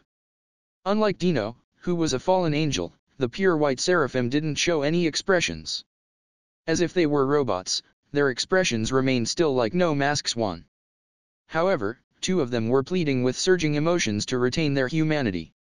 They were Cagali and Vega, who were resurrected as Seraphim. Of course, since they gained a power that greatly surpassed their former one, their energy seemed to rise greatly. Their master had not appeared yet. They received an order to assemble, however they were waiting because there was no estimated time. It wasn't all of the angels' army of 1 million angels, only the higher-ranking angels of commander class gathered here. However, even so the hall was filled with sublime divinity. In that quiet hall. Hey, Dino. For you to be that person's subordinate, it's the first time I've heard about it, you know. Cagali whispered quietly. Dino awkwardly. I thought that there wasn't a valid reason to say it. Because I'm an observer, you see. It's in the basics to act whilst hiding one's true identity, you know. Answered So. She nodded, agreeing that it would be so. Then, you seem to have been defeated, right? Aside from Demon Lord Rimuru, do the subordinates pose to be much trouble too? And she asked the question that she was most concerned about. Rimuru was a demon lord with deep connections. It seemed to be Dino's duty to neutralize the labyrinth forces during the period when that person fought against Cagali and co. The secret agreement of Yuuki and Dino was unknown, even to Cagali. Dino, who had infiltrated the octogram, was acting as an observer. His objective was to monitor them from within, the demon lords, who were the primary forces opposing the angels. Infiltrating the group, Dino's duty was to collect information. It was Pico and Gracia who investigated without going to the front stage, while Dino was laying down low because of his conspicuous position. The fallen angels were individuals who engaged in special missions, and were released in order to investigate human society. However, there was a reason why Dino started the operation. Originally, Veldinava held the rights to command the angels. However, they were transferred from Veldinava to Ultimate Skill Justice Lord Michael and finally, to Rudra when he borrowed the skill. However, even with his willpower, Rudra had been unable to move the Seraphim class. In other words, Rudra hadn't noticed Dino's existence, who had acted secretively. And yet, Dino had made a secret agreement with Yuuki. He was attracted to Yuuki when he met him, he was charmed by the power Yuuki had and was unaware of its scope, to the point where he was obeying Yuuki's every order. He was unable to clearly understand the reason, but perhaps it was beyond troublesome. It was to the level where it could not be taken lightly of, no matter what. I think that fellow is the strongest in the labyrinth, I'm sure he's stronger than me. Certainly, I was tired because of the continuous fighting, and I had also underestimated my opponents as well. The other party had been leading me around without showing any of his seriousness. In addition, apparently, several of them seemed to have been reborn as awakened demon lords. Don't make that face of, what are you talking about? I believe that if our positions were reversed, I'd probably have the same reaction as you though. Dino responded like he was tired. To such an appearance, Cagali realized that what Dino said was not a joke but the truth. What a weak thing to say. You should just smash a guy like that. Worry not, yours truly will crush him. Vega boasted. It's nice to be an idiot. Dino thought so, but he didn't let it out of his mouth. Because nothing will come out of it, even if he did say it. Cagali let out a sigh, having been amazed, while Pico and Garasha unpleasantly knit their eyebrows. However, nothing was said, as those girls realized that even if they did say anything to Vega, it would be useless.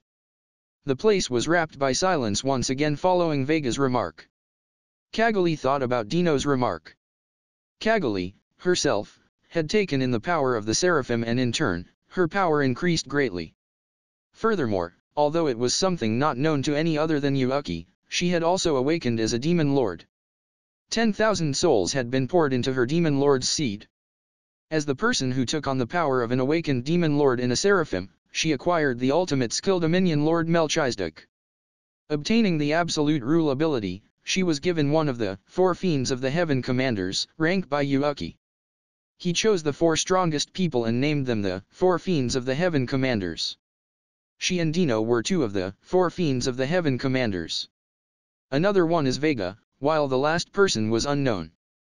She thought that today's summons was to unveil the last person. She put it aside and kept thinking.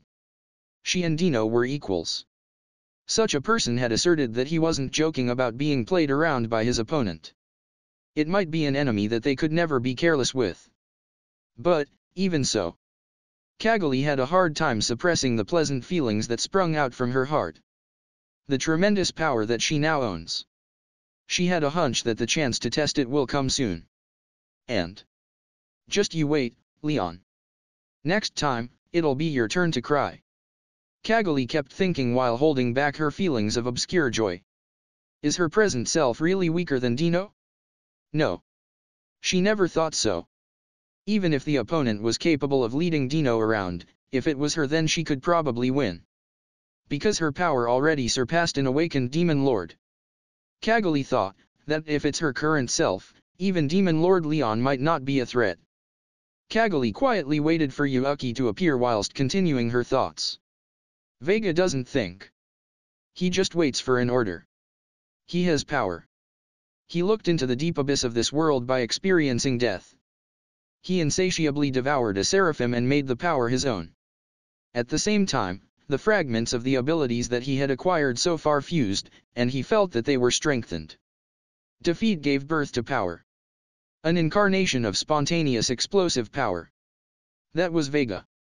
As the result of being Yuuki's creation, he was able to take various skills, abilities, fuse them, and supplement them, enabling him to evolve into an ultimate battle monster. He acquired the ultimate skill Evil Dragon Lord Azadahaka II. It has the destructive ability to overwhelm the other existing skills. It will be a catastrophe for the world, because this ability had awakened to a person who didn't think about power control. No, that might have been the reason why he was able to acquire that power, simply because he doesn't think, he only does. Anyway, that was it. Vega waited. Order ran through his body. His purpose was merely to block those in front of him and annihilate them. Dino cast his eyes down and thought about the current situation. How did it become like this? No matter how many times he wondered about it, he couldn't come up with an answer. A long time ago, his duty was to descend down to the surface on the command of that personage. He thought that, at that time, he didn't have his ego, but one day he suddenly noticed that he was able to think about things for himself. He asked Pico and Garasha who were his colleague, and the two seemed to have had their ego sprouted at nearly the same time. It was troublesome to use her power, but Dino had to use Ramaris in order to become a demon lord. Degeneration from holy to demonic attribute. At that time, he had used the secret method of attribute change that only Ramirez was able to perform. His two colleagues didn't need to degenerate though, but for some reason they went together with him and became fallen angels.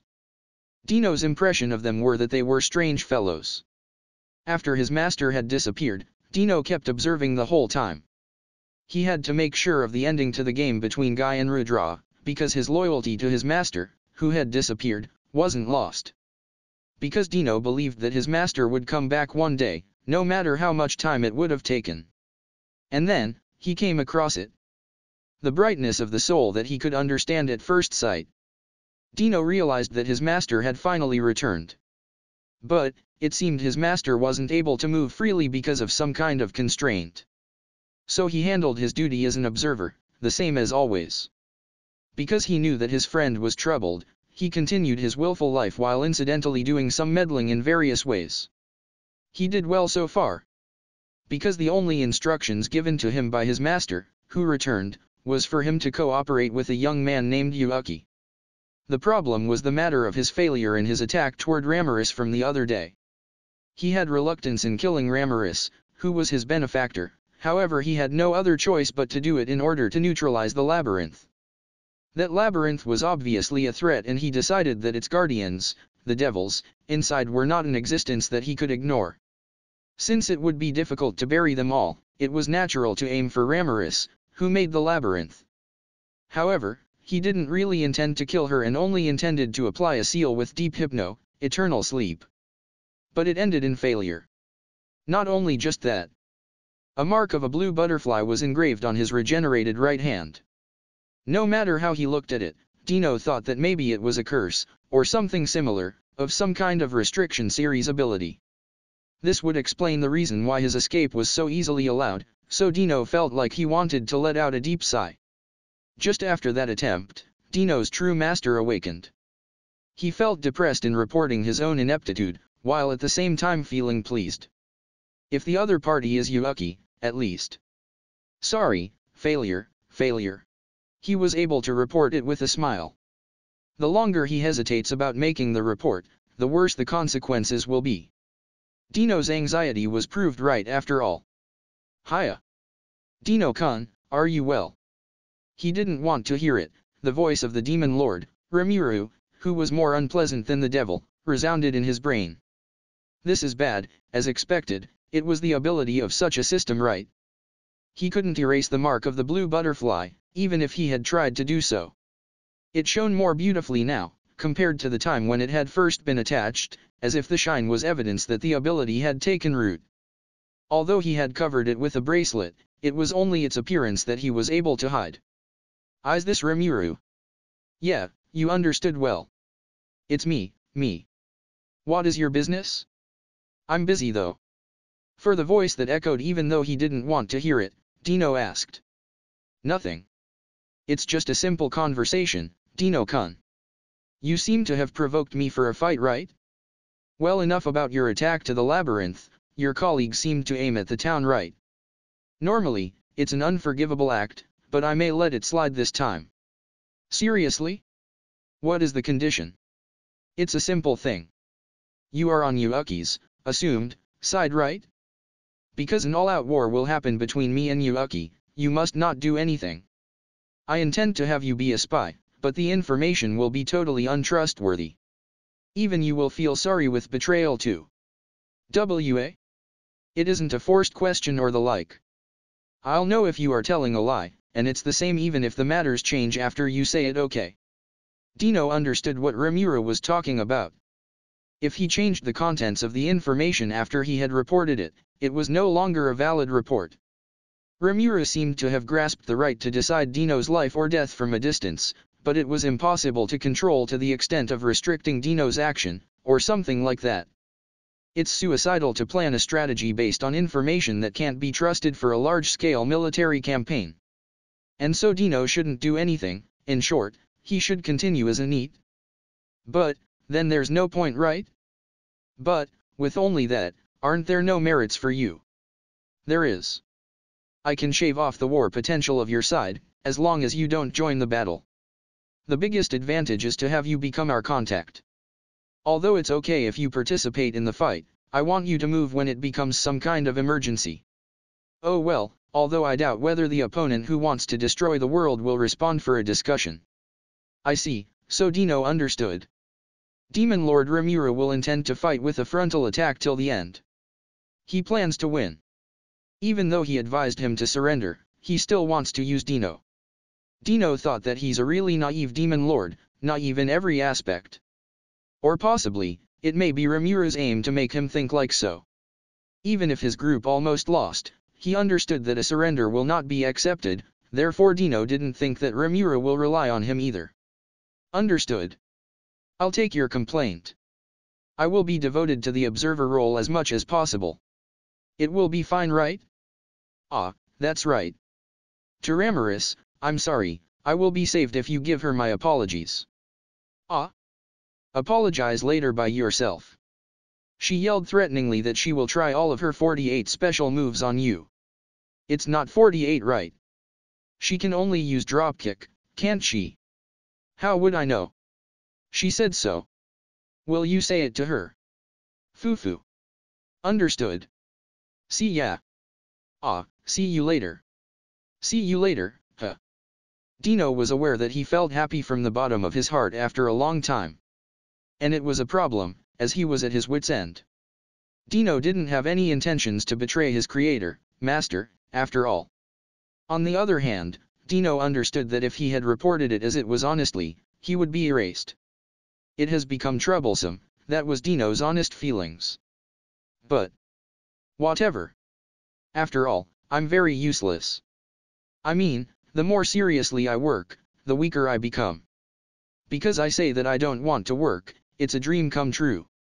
Positive, and with a carefree and lazy thought which others couldn't follow, Dino reached a conclusion. And so, his bright face became slightly refreshed while he awaited his master's arrival. That positivity was the fearsome point of the man named Dino. It was time.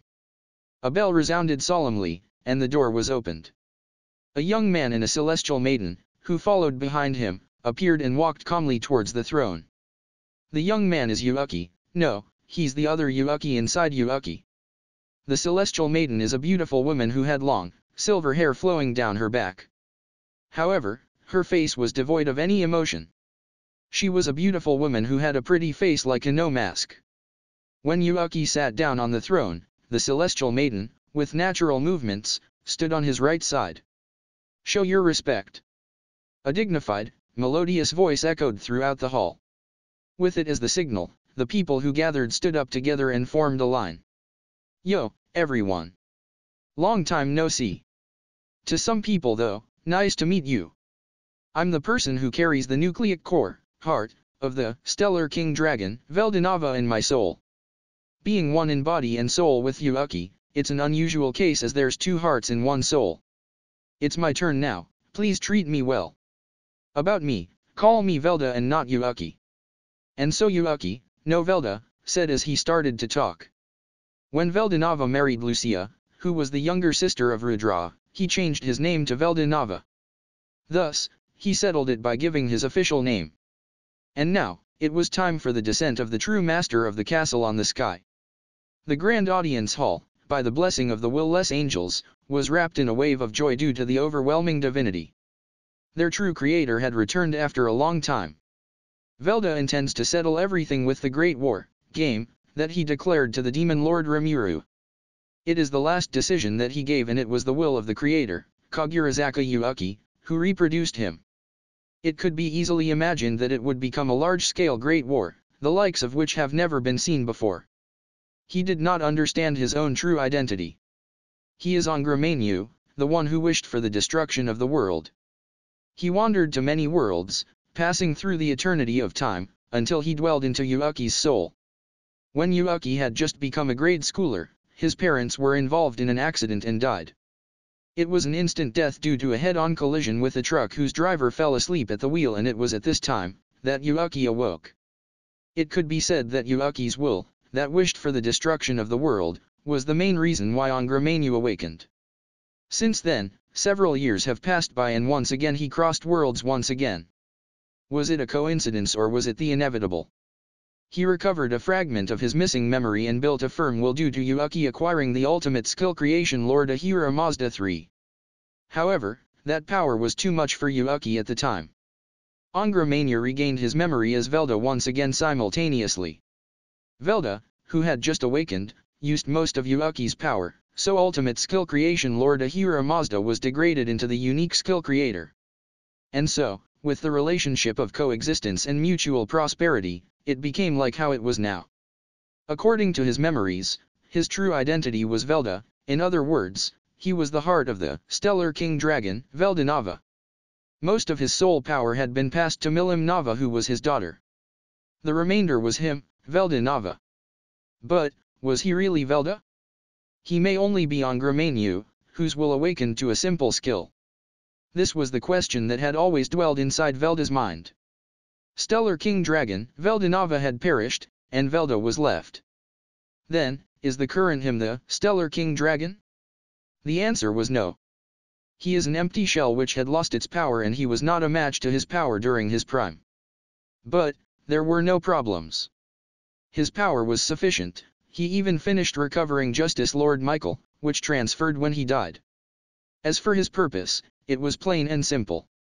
To resurrect Lucia and to see whether he truly was the heart of the Stellar King Dragon, Velda Nava, who truly loved Lucia. He would destroy the world many times and his soul would return many times to call back Lucia's soul. His wish is to destroy it over and over again endlessly to regain her back for sure. He collected the fragments of her soul in order to regain her heart. The probability of success was extremely small, to the extent that it could be said as a non-possibility, but the answer would never be zero. Then, he would just carry it out. His host named Yuuki wanted to destroy the world, so their purposes matched. Thus, they formed a cooperative relationship and treated each other as equals. It was Velda's turn right now. Until he wished to swap, Yuuki will be sealed in the depths of their soul. By the way, he let Lucia's body that he had kept to born a seraph, and brought back her appearance of when she was still alive. Justice Lord Michael moved Lucia like a heartless doll. Michael had a close nature to Angra Mainyu, having been taken in by Velda once before, it retained its faithful will to him. It could be said that Michael is most suited to be the guardian who would protect Lucia's body. Because of Michael, it's not possible to wound, or to even touch Lucia's body, as long as Velda yearned for Lucia. Originally, Lucia had possessed the ultimate skill wisdom Lord Raphael, which seemed to have been lost upon her death. Thinking back on it, when he transferred Justice Lord Michael, instead of keeping it, his ultimate skill Covenant Lord Uriel was also lost in the same way. Those two souls had been completely broken, and maybe because of that, it was scattered to the world. Because he was Velda, even from the state of only being a heart, he had been able to revive. Reviving Lucia might have been possible when he was the Stellar Lord Dragon, Velda Nava, but it was not an easy task for the current Velda. First of all, he must recover all the abilities. Whatever it takes, he needs to obtain the ultimate skill wisdom Lord Raphael that will be reborn somewhere, and someday. He wasn't panicking. Because time is infinite and his lifespan was as well. Because Lucia will surely wait for him until after he finishes destroying the world. As Velda was reconfirming his raison d'etre, he stared at the angels. They were beings that he had created long ago. An army of destruction that needed a large amount of power to summon, yet vanished immediately after being weakened. But, he solved the problem by giving the angels physical bodies without consuming his own energy this time. It could be said that preparation was everything. The 13 pillars of the Apostle of the End. Also, Velda's faithful guardian knight. Those 14 people became Velda's strongest subordinates. Lucia is the chief. Michael, who dwelled in Lucia's body, will use the Seraphim's power and protect her. Following after her are the 4 strongest commanders, 4 fiends of the heaven commanders. The former demon lord Kazarim, Kagali. Vega, whom he had created in cooperation with his partner, Yuuki. Dino, who was his old subordinate. And him, Velda's guardian knight. The fallen angels, Pico and Garasha, were treated as Dino's subordinates, but it had been decided that those 2 would become Lucia's personal attendants.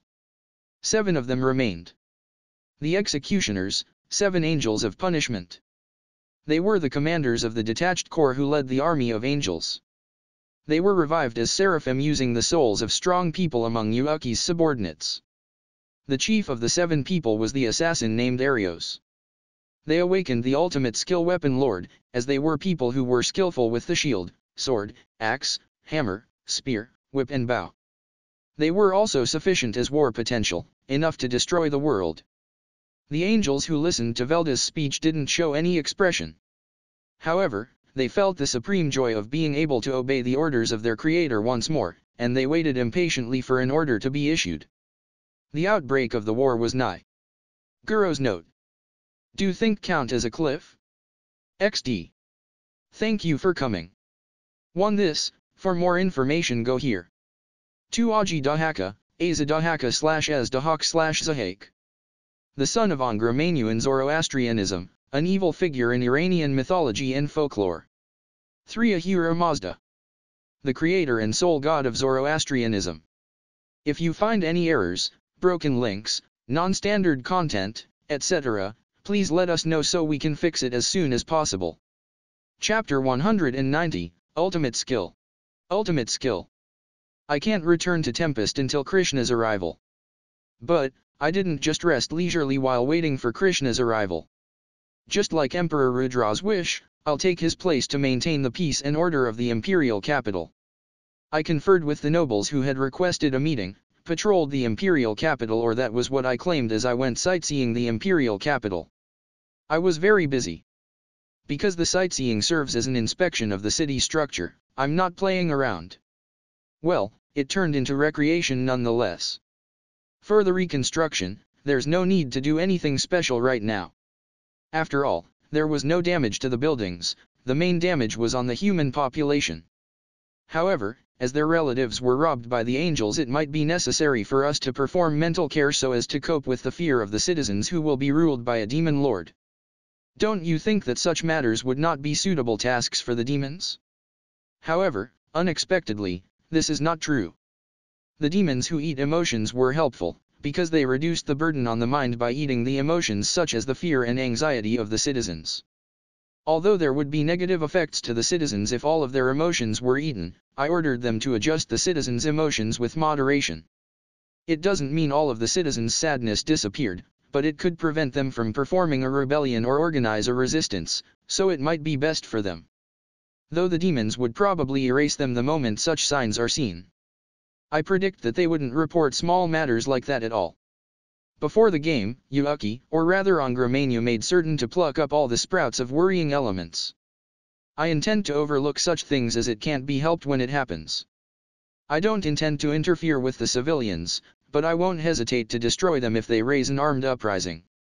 As I didn't want such a thing to happen if possible, I feel relieved when the demon-style mental care succeeded.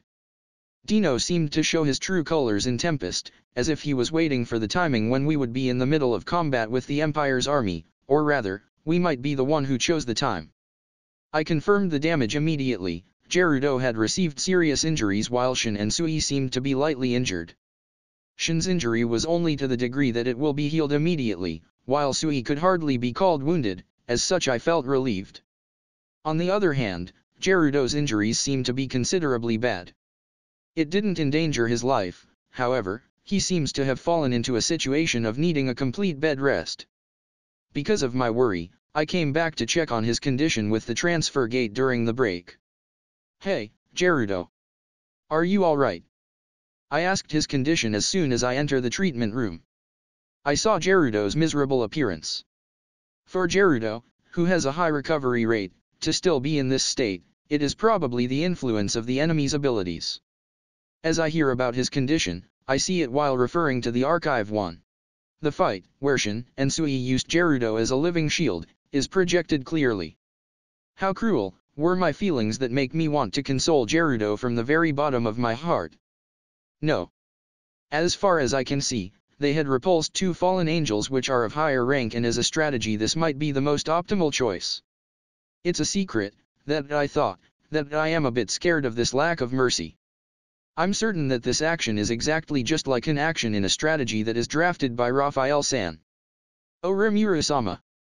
I, Gerudo, am truly ashamed, due to my own uselessness, this one has caused worry for you. This one shall devote myself more from now on, and acquire a tougher body that wouldn't be injured to this degree. Oh. Don't you think that you're already tough enough by now? After all, he amazed me by how he received the attacks of 2 awakened Demon Lord class enemies so many times, yet didn't get any fatal injuries. Although, it might be the result of his self-recovery ability aided by Shin's skills. Is that so? Then I shall anticipate it. In which case, I will help you only a bit. After I say as such, I execute Gerudo's evolution. Notification. Would you like to carry out the evolution of individual, Gerudo? Yes/no. I answer with yes, and send 100.000 souls to Gerudo. In this way, Gerudo has evolved into an awakened Demon Lord as well. It's just a perfect opportunity. While you are imagining the appearance that you desire for yourself, you should take a break. Understood. I'm very grateful for the blessings you have conferred to me. Leaving Gerudo, who was thanking me, I entrusted the rest to the treatment personnel, and left the room. Because I was deeply moved and about to cry out, it could be said that I had made my escape. Since I expect that being half-baked will be no good, when it comes to the Great War. Evolving Gerudo had just the right timing. However, I don't think I was very happy. The ceremony was finished without problems as he hadn't declined this time. And, there's another job for me. I go to the labyrinth group's posts. Inside the labyrinth, Dino seemed to have aimed at Ramiris, so there was a necessity to deal with it for the future. I listened to the story, as it's necessary for the future. Dino had defeated Beretta, he also overwhelmed Adalman and Albert. It seems he had been on the verge of laying his hands on Ramiris. Oh well, in the end, Ramiris is safe because Zijin protected her. It was a smart decision to keep an eye on him from the start, as I had predicted Dino's betrayal. But, it doesn't mean that Beretta and Adalman are weak. They are plenty strong, however Dino was a more powerful enemy than we had expected. Also, I was surprised by Zijin's splendid performance. He's an out-of-the-norm existence. Among my subordinates, he and Diablo form a pair of unrivaled strong individuals. His strength was clearly on a different level from the other floor guardians. When I saw the archive, Zijin seemed to have defeated Dino easily, while still hiding his ability. What a terrifying child. Honestly, I think it's a really good thing that he is my ally. I don't mean that Adalman and the others' performance was poor, rather I want to praise them, for splendidly buying time. However, I'm afraid that they, who were very earnest, might blame themselves again. And, just as I thought. I deeply apologize, Ramura-sama. I have exposed Ramiris-sama to danger. When I called for Beretta, Adalman, and Co were bowing their heads and apologizing to me.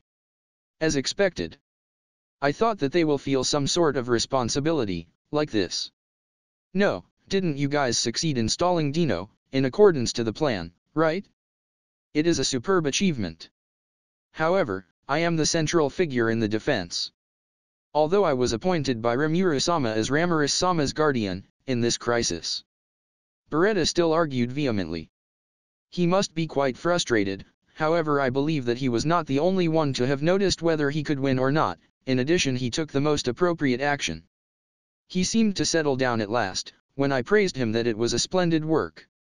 Beretta and Adalman have already earned enough achievements, not just from doing a reckless attack knowing that it was impossible to win against Dino. Concerning the results, Ramiris is safe so there is no problems whatsoever. Besides. Oh well, I understand your feelings that lament for your lack of power.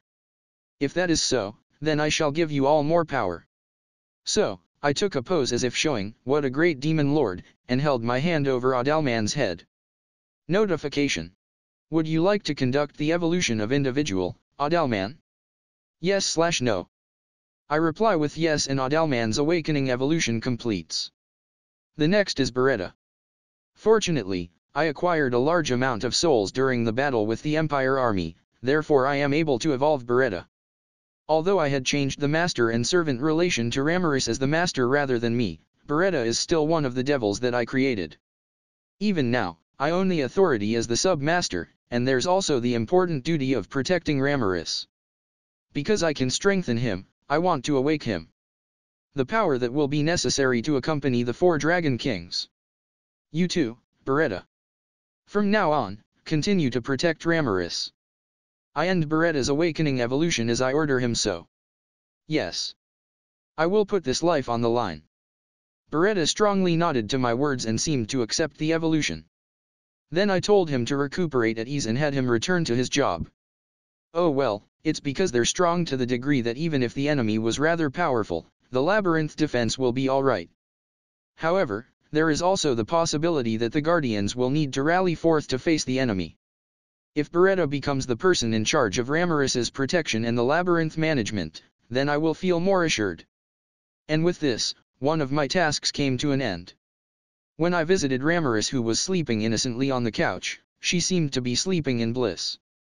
It's quite the relief that she's safe. Munya munya. Dino, you bastard. I will test all of my 48 special moves on you. Is she sleep-talking? This fellow, and she's even confident in her dreams. I am so glad that you're safe. I said, in a small voice so as to not wake her up, and then left the room. I had entrusted Shana to care for Ramiris. Since she's only sleeping, it will be alright. I believe that the labyrinth will be alright so long as Zijin protects it, but for the time being I asked about it from Zijin as well. Zijin, you did a good job. I already knew that Dino was suspicious, however the timing of his betrayal was at a time when we were short on hands. I feel relieved that you were here. No, someone like I still have a long way to go. If it was Rimuru-sama, even if I hadn't appeared, you could have killed him with one strike that crosses space-time, right?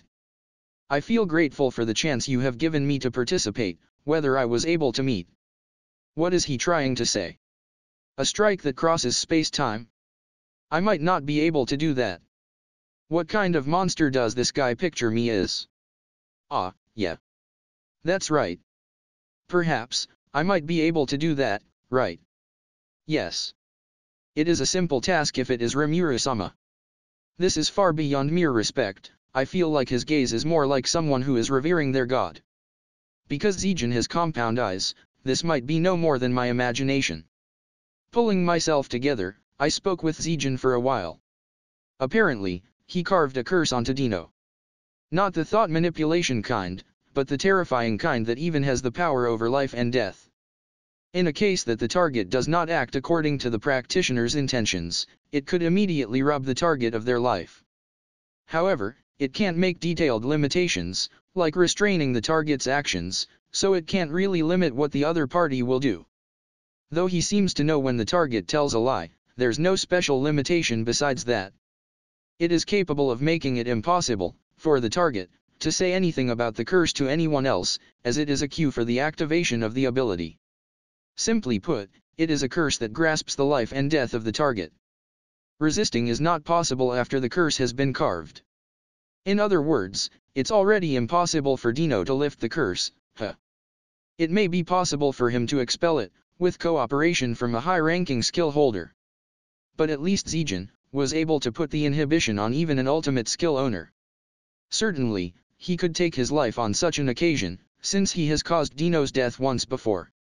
Currently, Dino was living on with the temporary life that Zijin had given. To be frank, Ultimate Skill Illusion Lord Mephisto seems to be an outrageous ability. I have a feeling that at least for this guy, there's no other person with such an outstanding battle specialization and skill aptitude. You could say they supplement each other. Zijin had acquired the skill that removes his weaknesses, while there are many people who acquire skills to increase their strengths instead. With his skill, he can create a favorable situation for himself. He also extended his proficiency in order to use it effectively. His combat sense becomes more important from this point on, however, on this aspect I can say that he excels. Zijin is a really frightening guy. Afterwards, I contacted Dino through the curse, giving him a warning. Oh well, as for that man, fighting against him may be simpler. It is said that an incompetent friend is more frightening than an excellent enemy. In Dino's case, you can just think that he's contributing for this side just by being on the enemy's side. At most, I want him to obstruct Yuuki's side. I walk around for various other matters, and after finishing my business in Tempest, I returned to the Imperial capital. I'm back in the imperial capital. I start thinking about skills while taking command as the leader of the army. It was the most important thing to do before Krishna arrives. The battle between the demons and the royal knights and the following confrontation with Yuki who became Angramanyu, as well as the fight between Zijin and Dino. The information that I obtained from these events has cast a shadow of doubt inside me. It was pertaining to the thing that I hadn't thought about deeply until now, about the foundation of this world.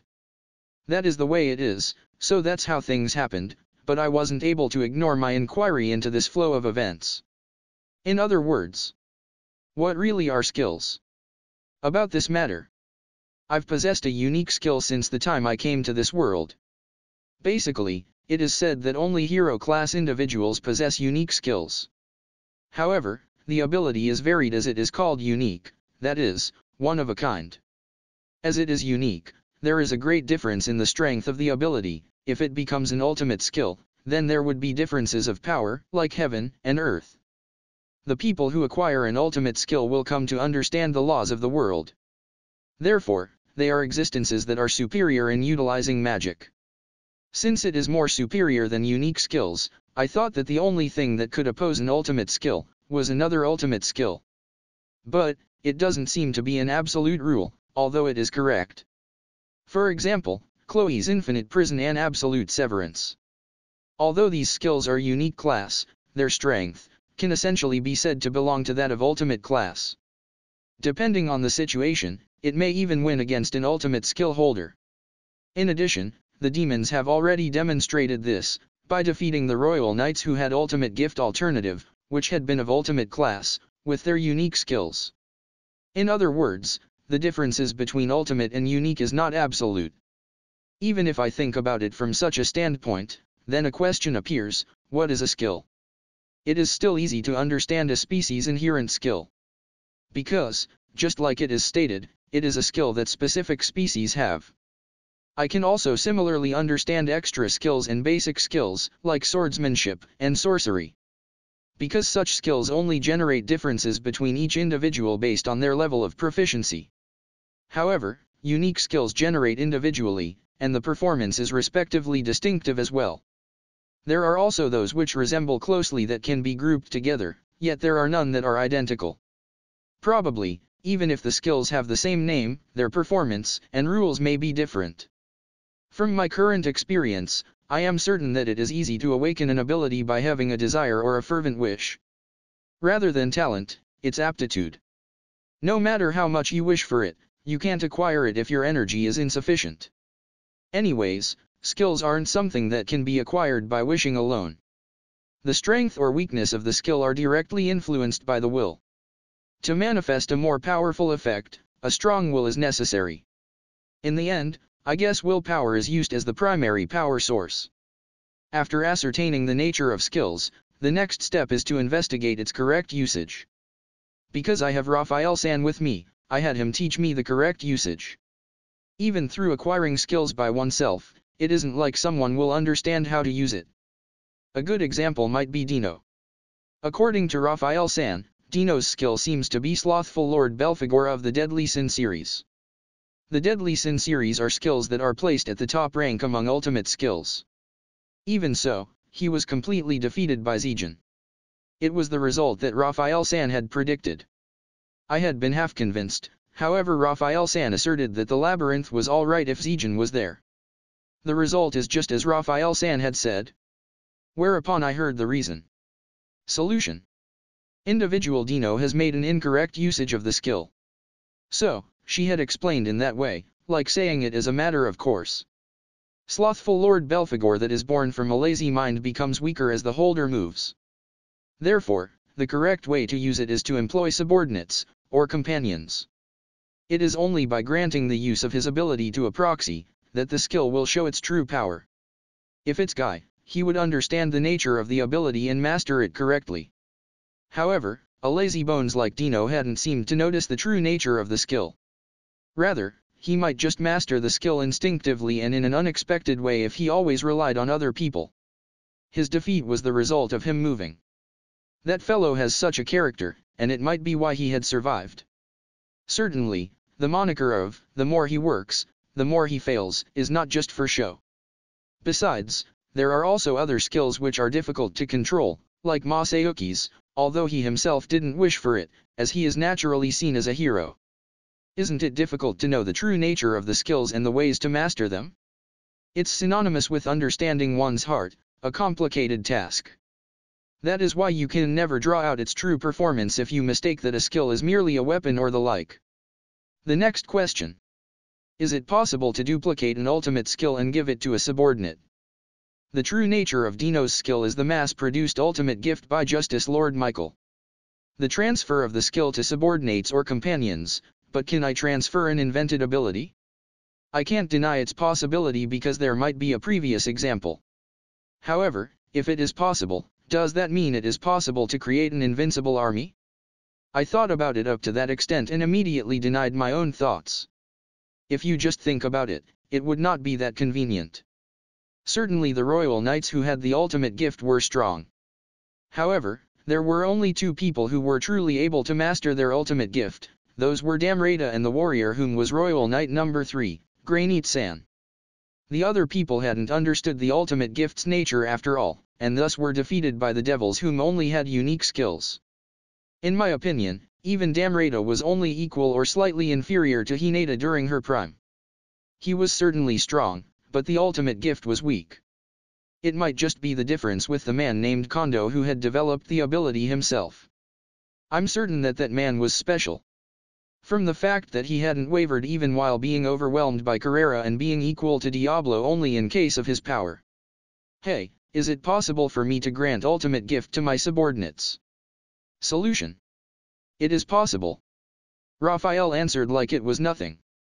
I seem to be able to grant a copy of my ability to a person who has the aptitude for it. However, there is no meaning to it if the person can't master it. Come to think of it, wouldn't tea supply make a good pair with food chain? From the very beginning, Raphael-san has conferred abilities only to the people who had the aptitude and were able to handle it. And for people who wished for it, for instance Zijin and Feldera-san's skills, a strengthening remodeled version would be done.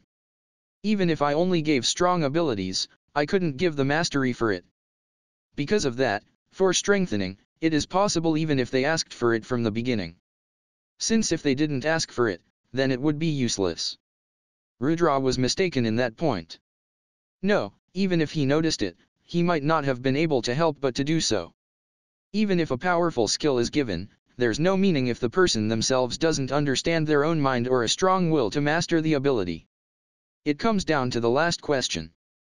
In the first place, what is Angra Mainyu?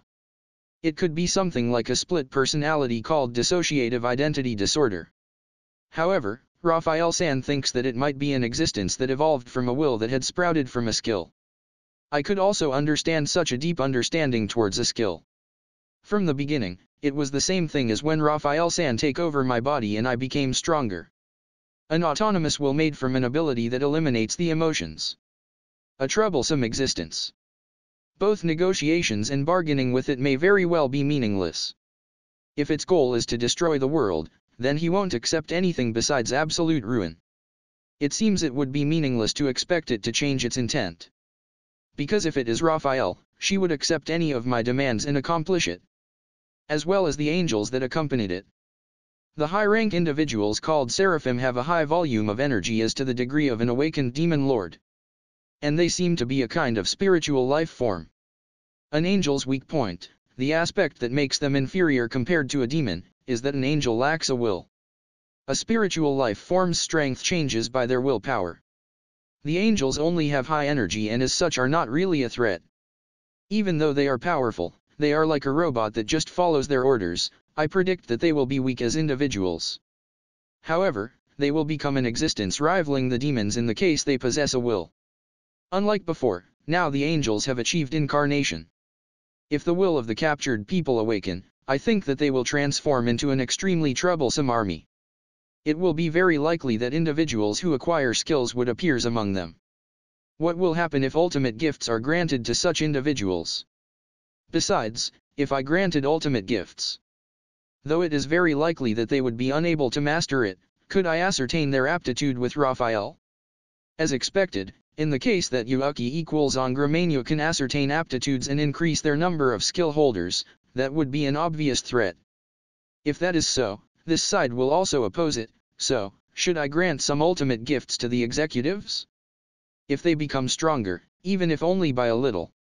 I am troubled as to whether or not I should carry it out, even if turns out pretty much useless.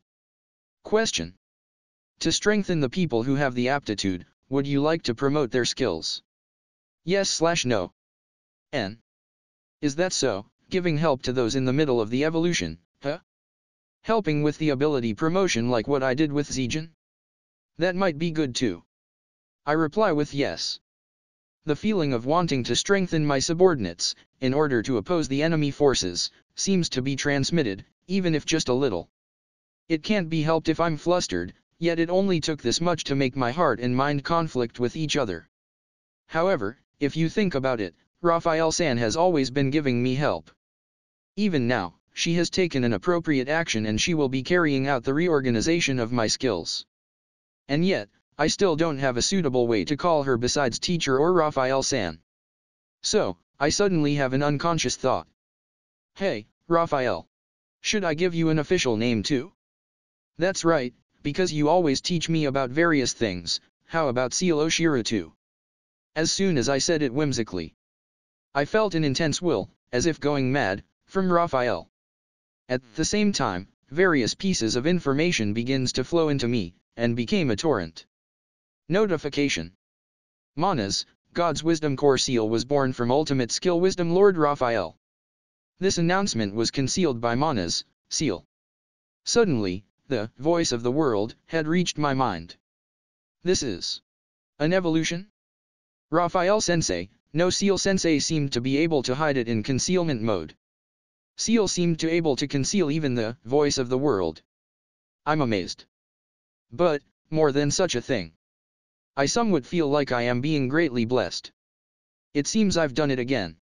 Well, as expected, someone who gave a name to a skill, affectionately, like a pervert, might have never existed, until now that is.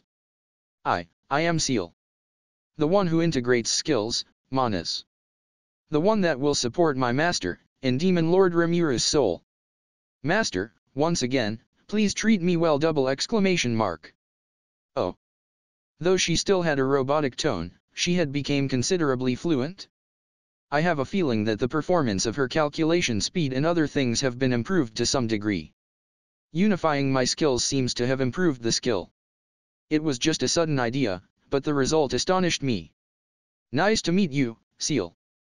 Yes. Please treat me well, Master. Thus Seal was born separate from Raphael. Seal will play a further role as my sub-brain that unifies my abilities. 1 Sento Kiraku equals combat record read as archive. Basically, think this as Rimura seeing a camera footage. 2 Oshiru, to teach, equals Shiru equals Seal in English. A word from the proofreader to all of readers. You are now all my adoptive children, Daddy. If you find any errors, broken links, non-standard content, etc., please let us know so we can fix it as soon as possible.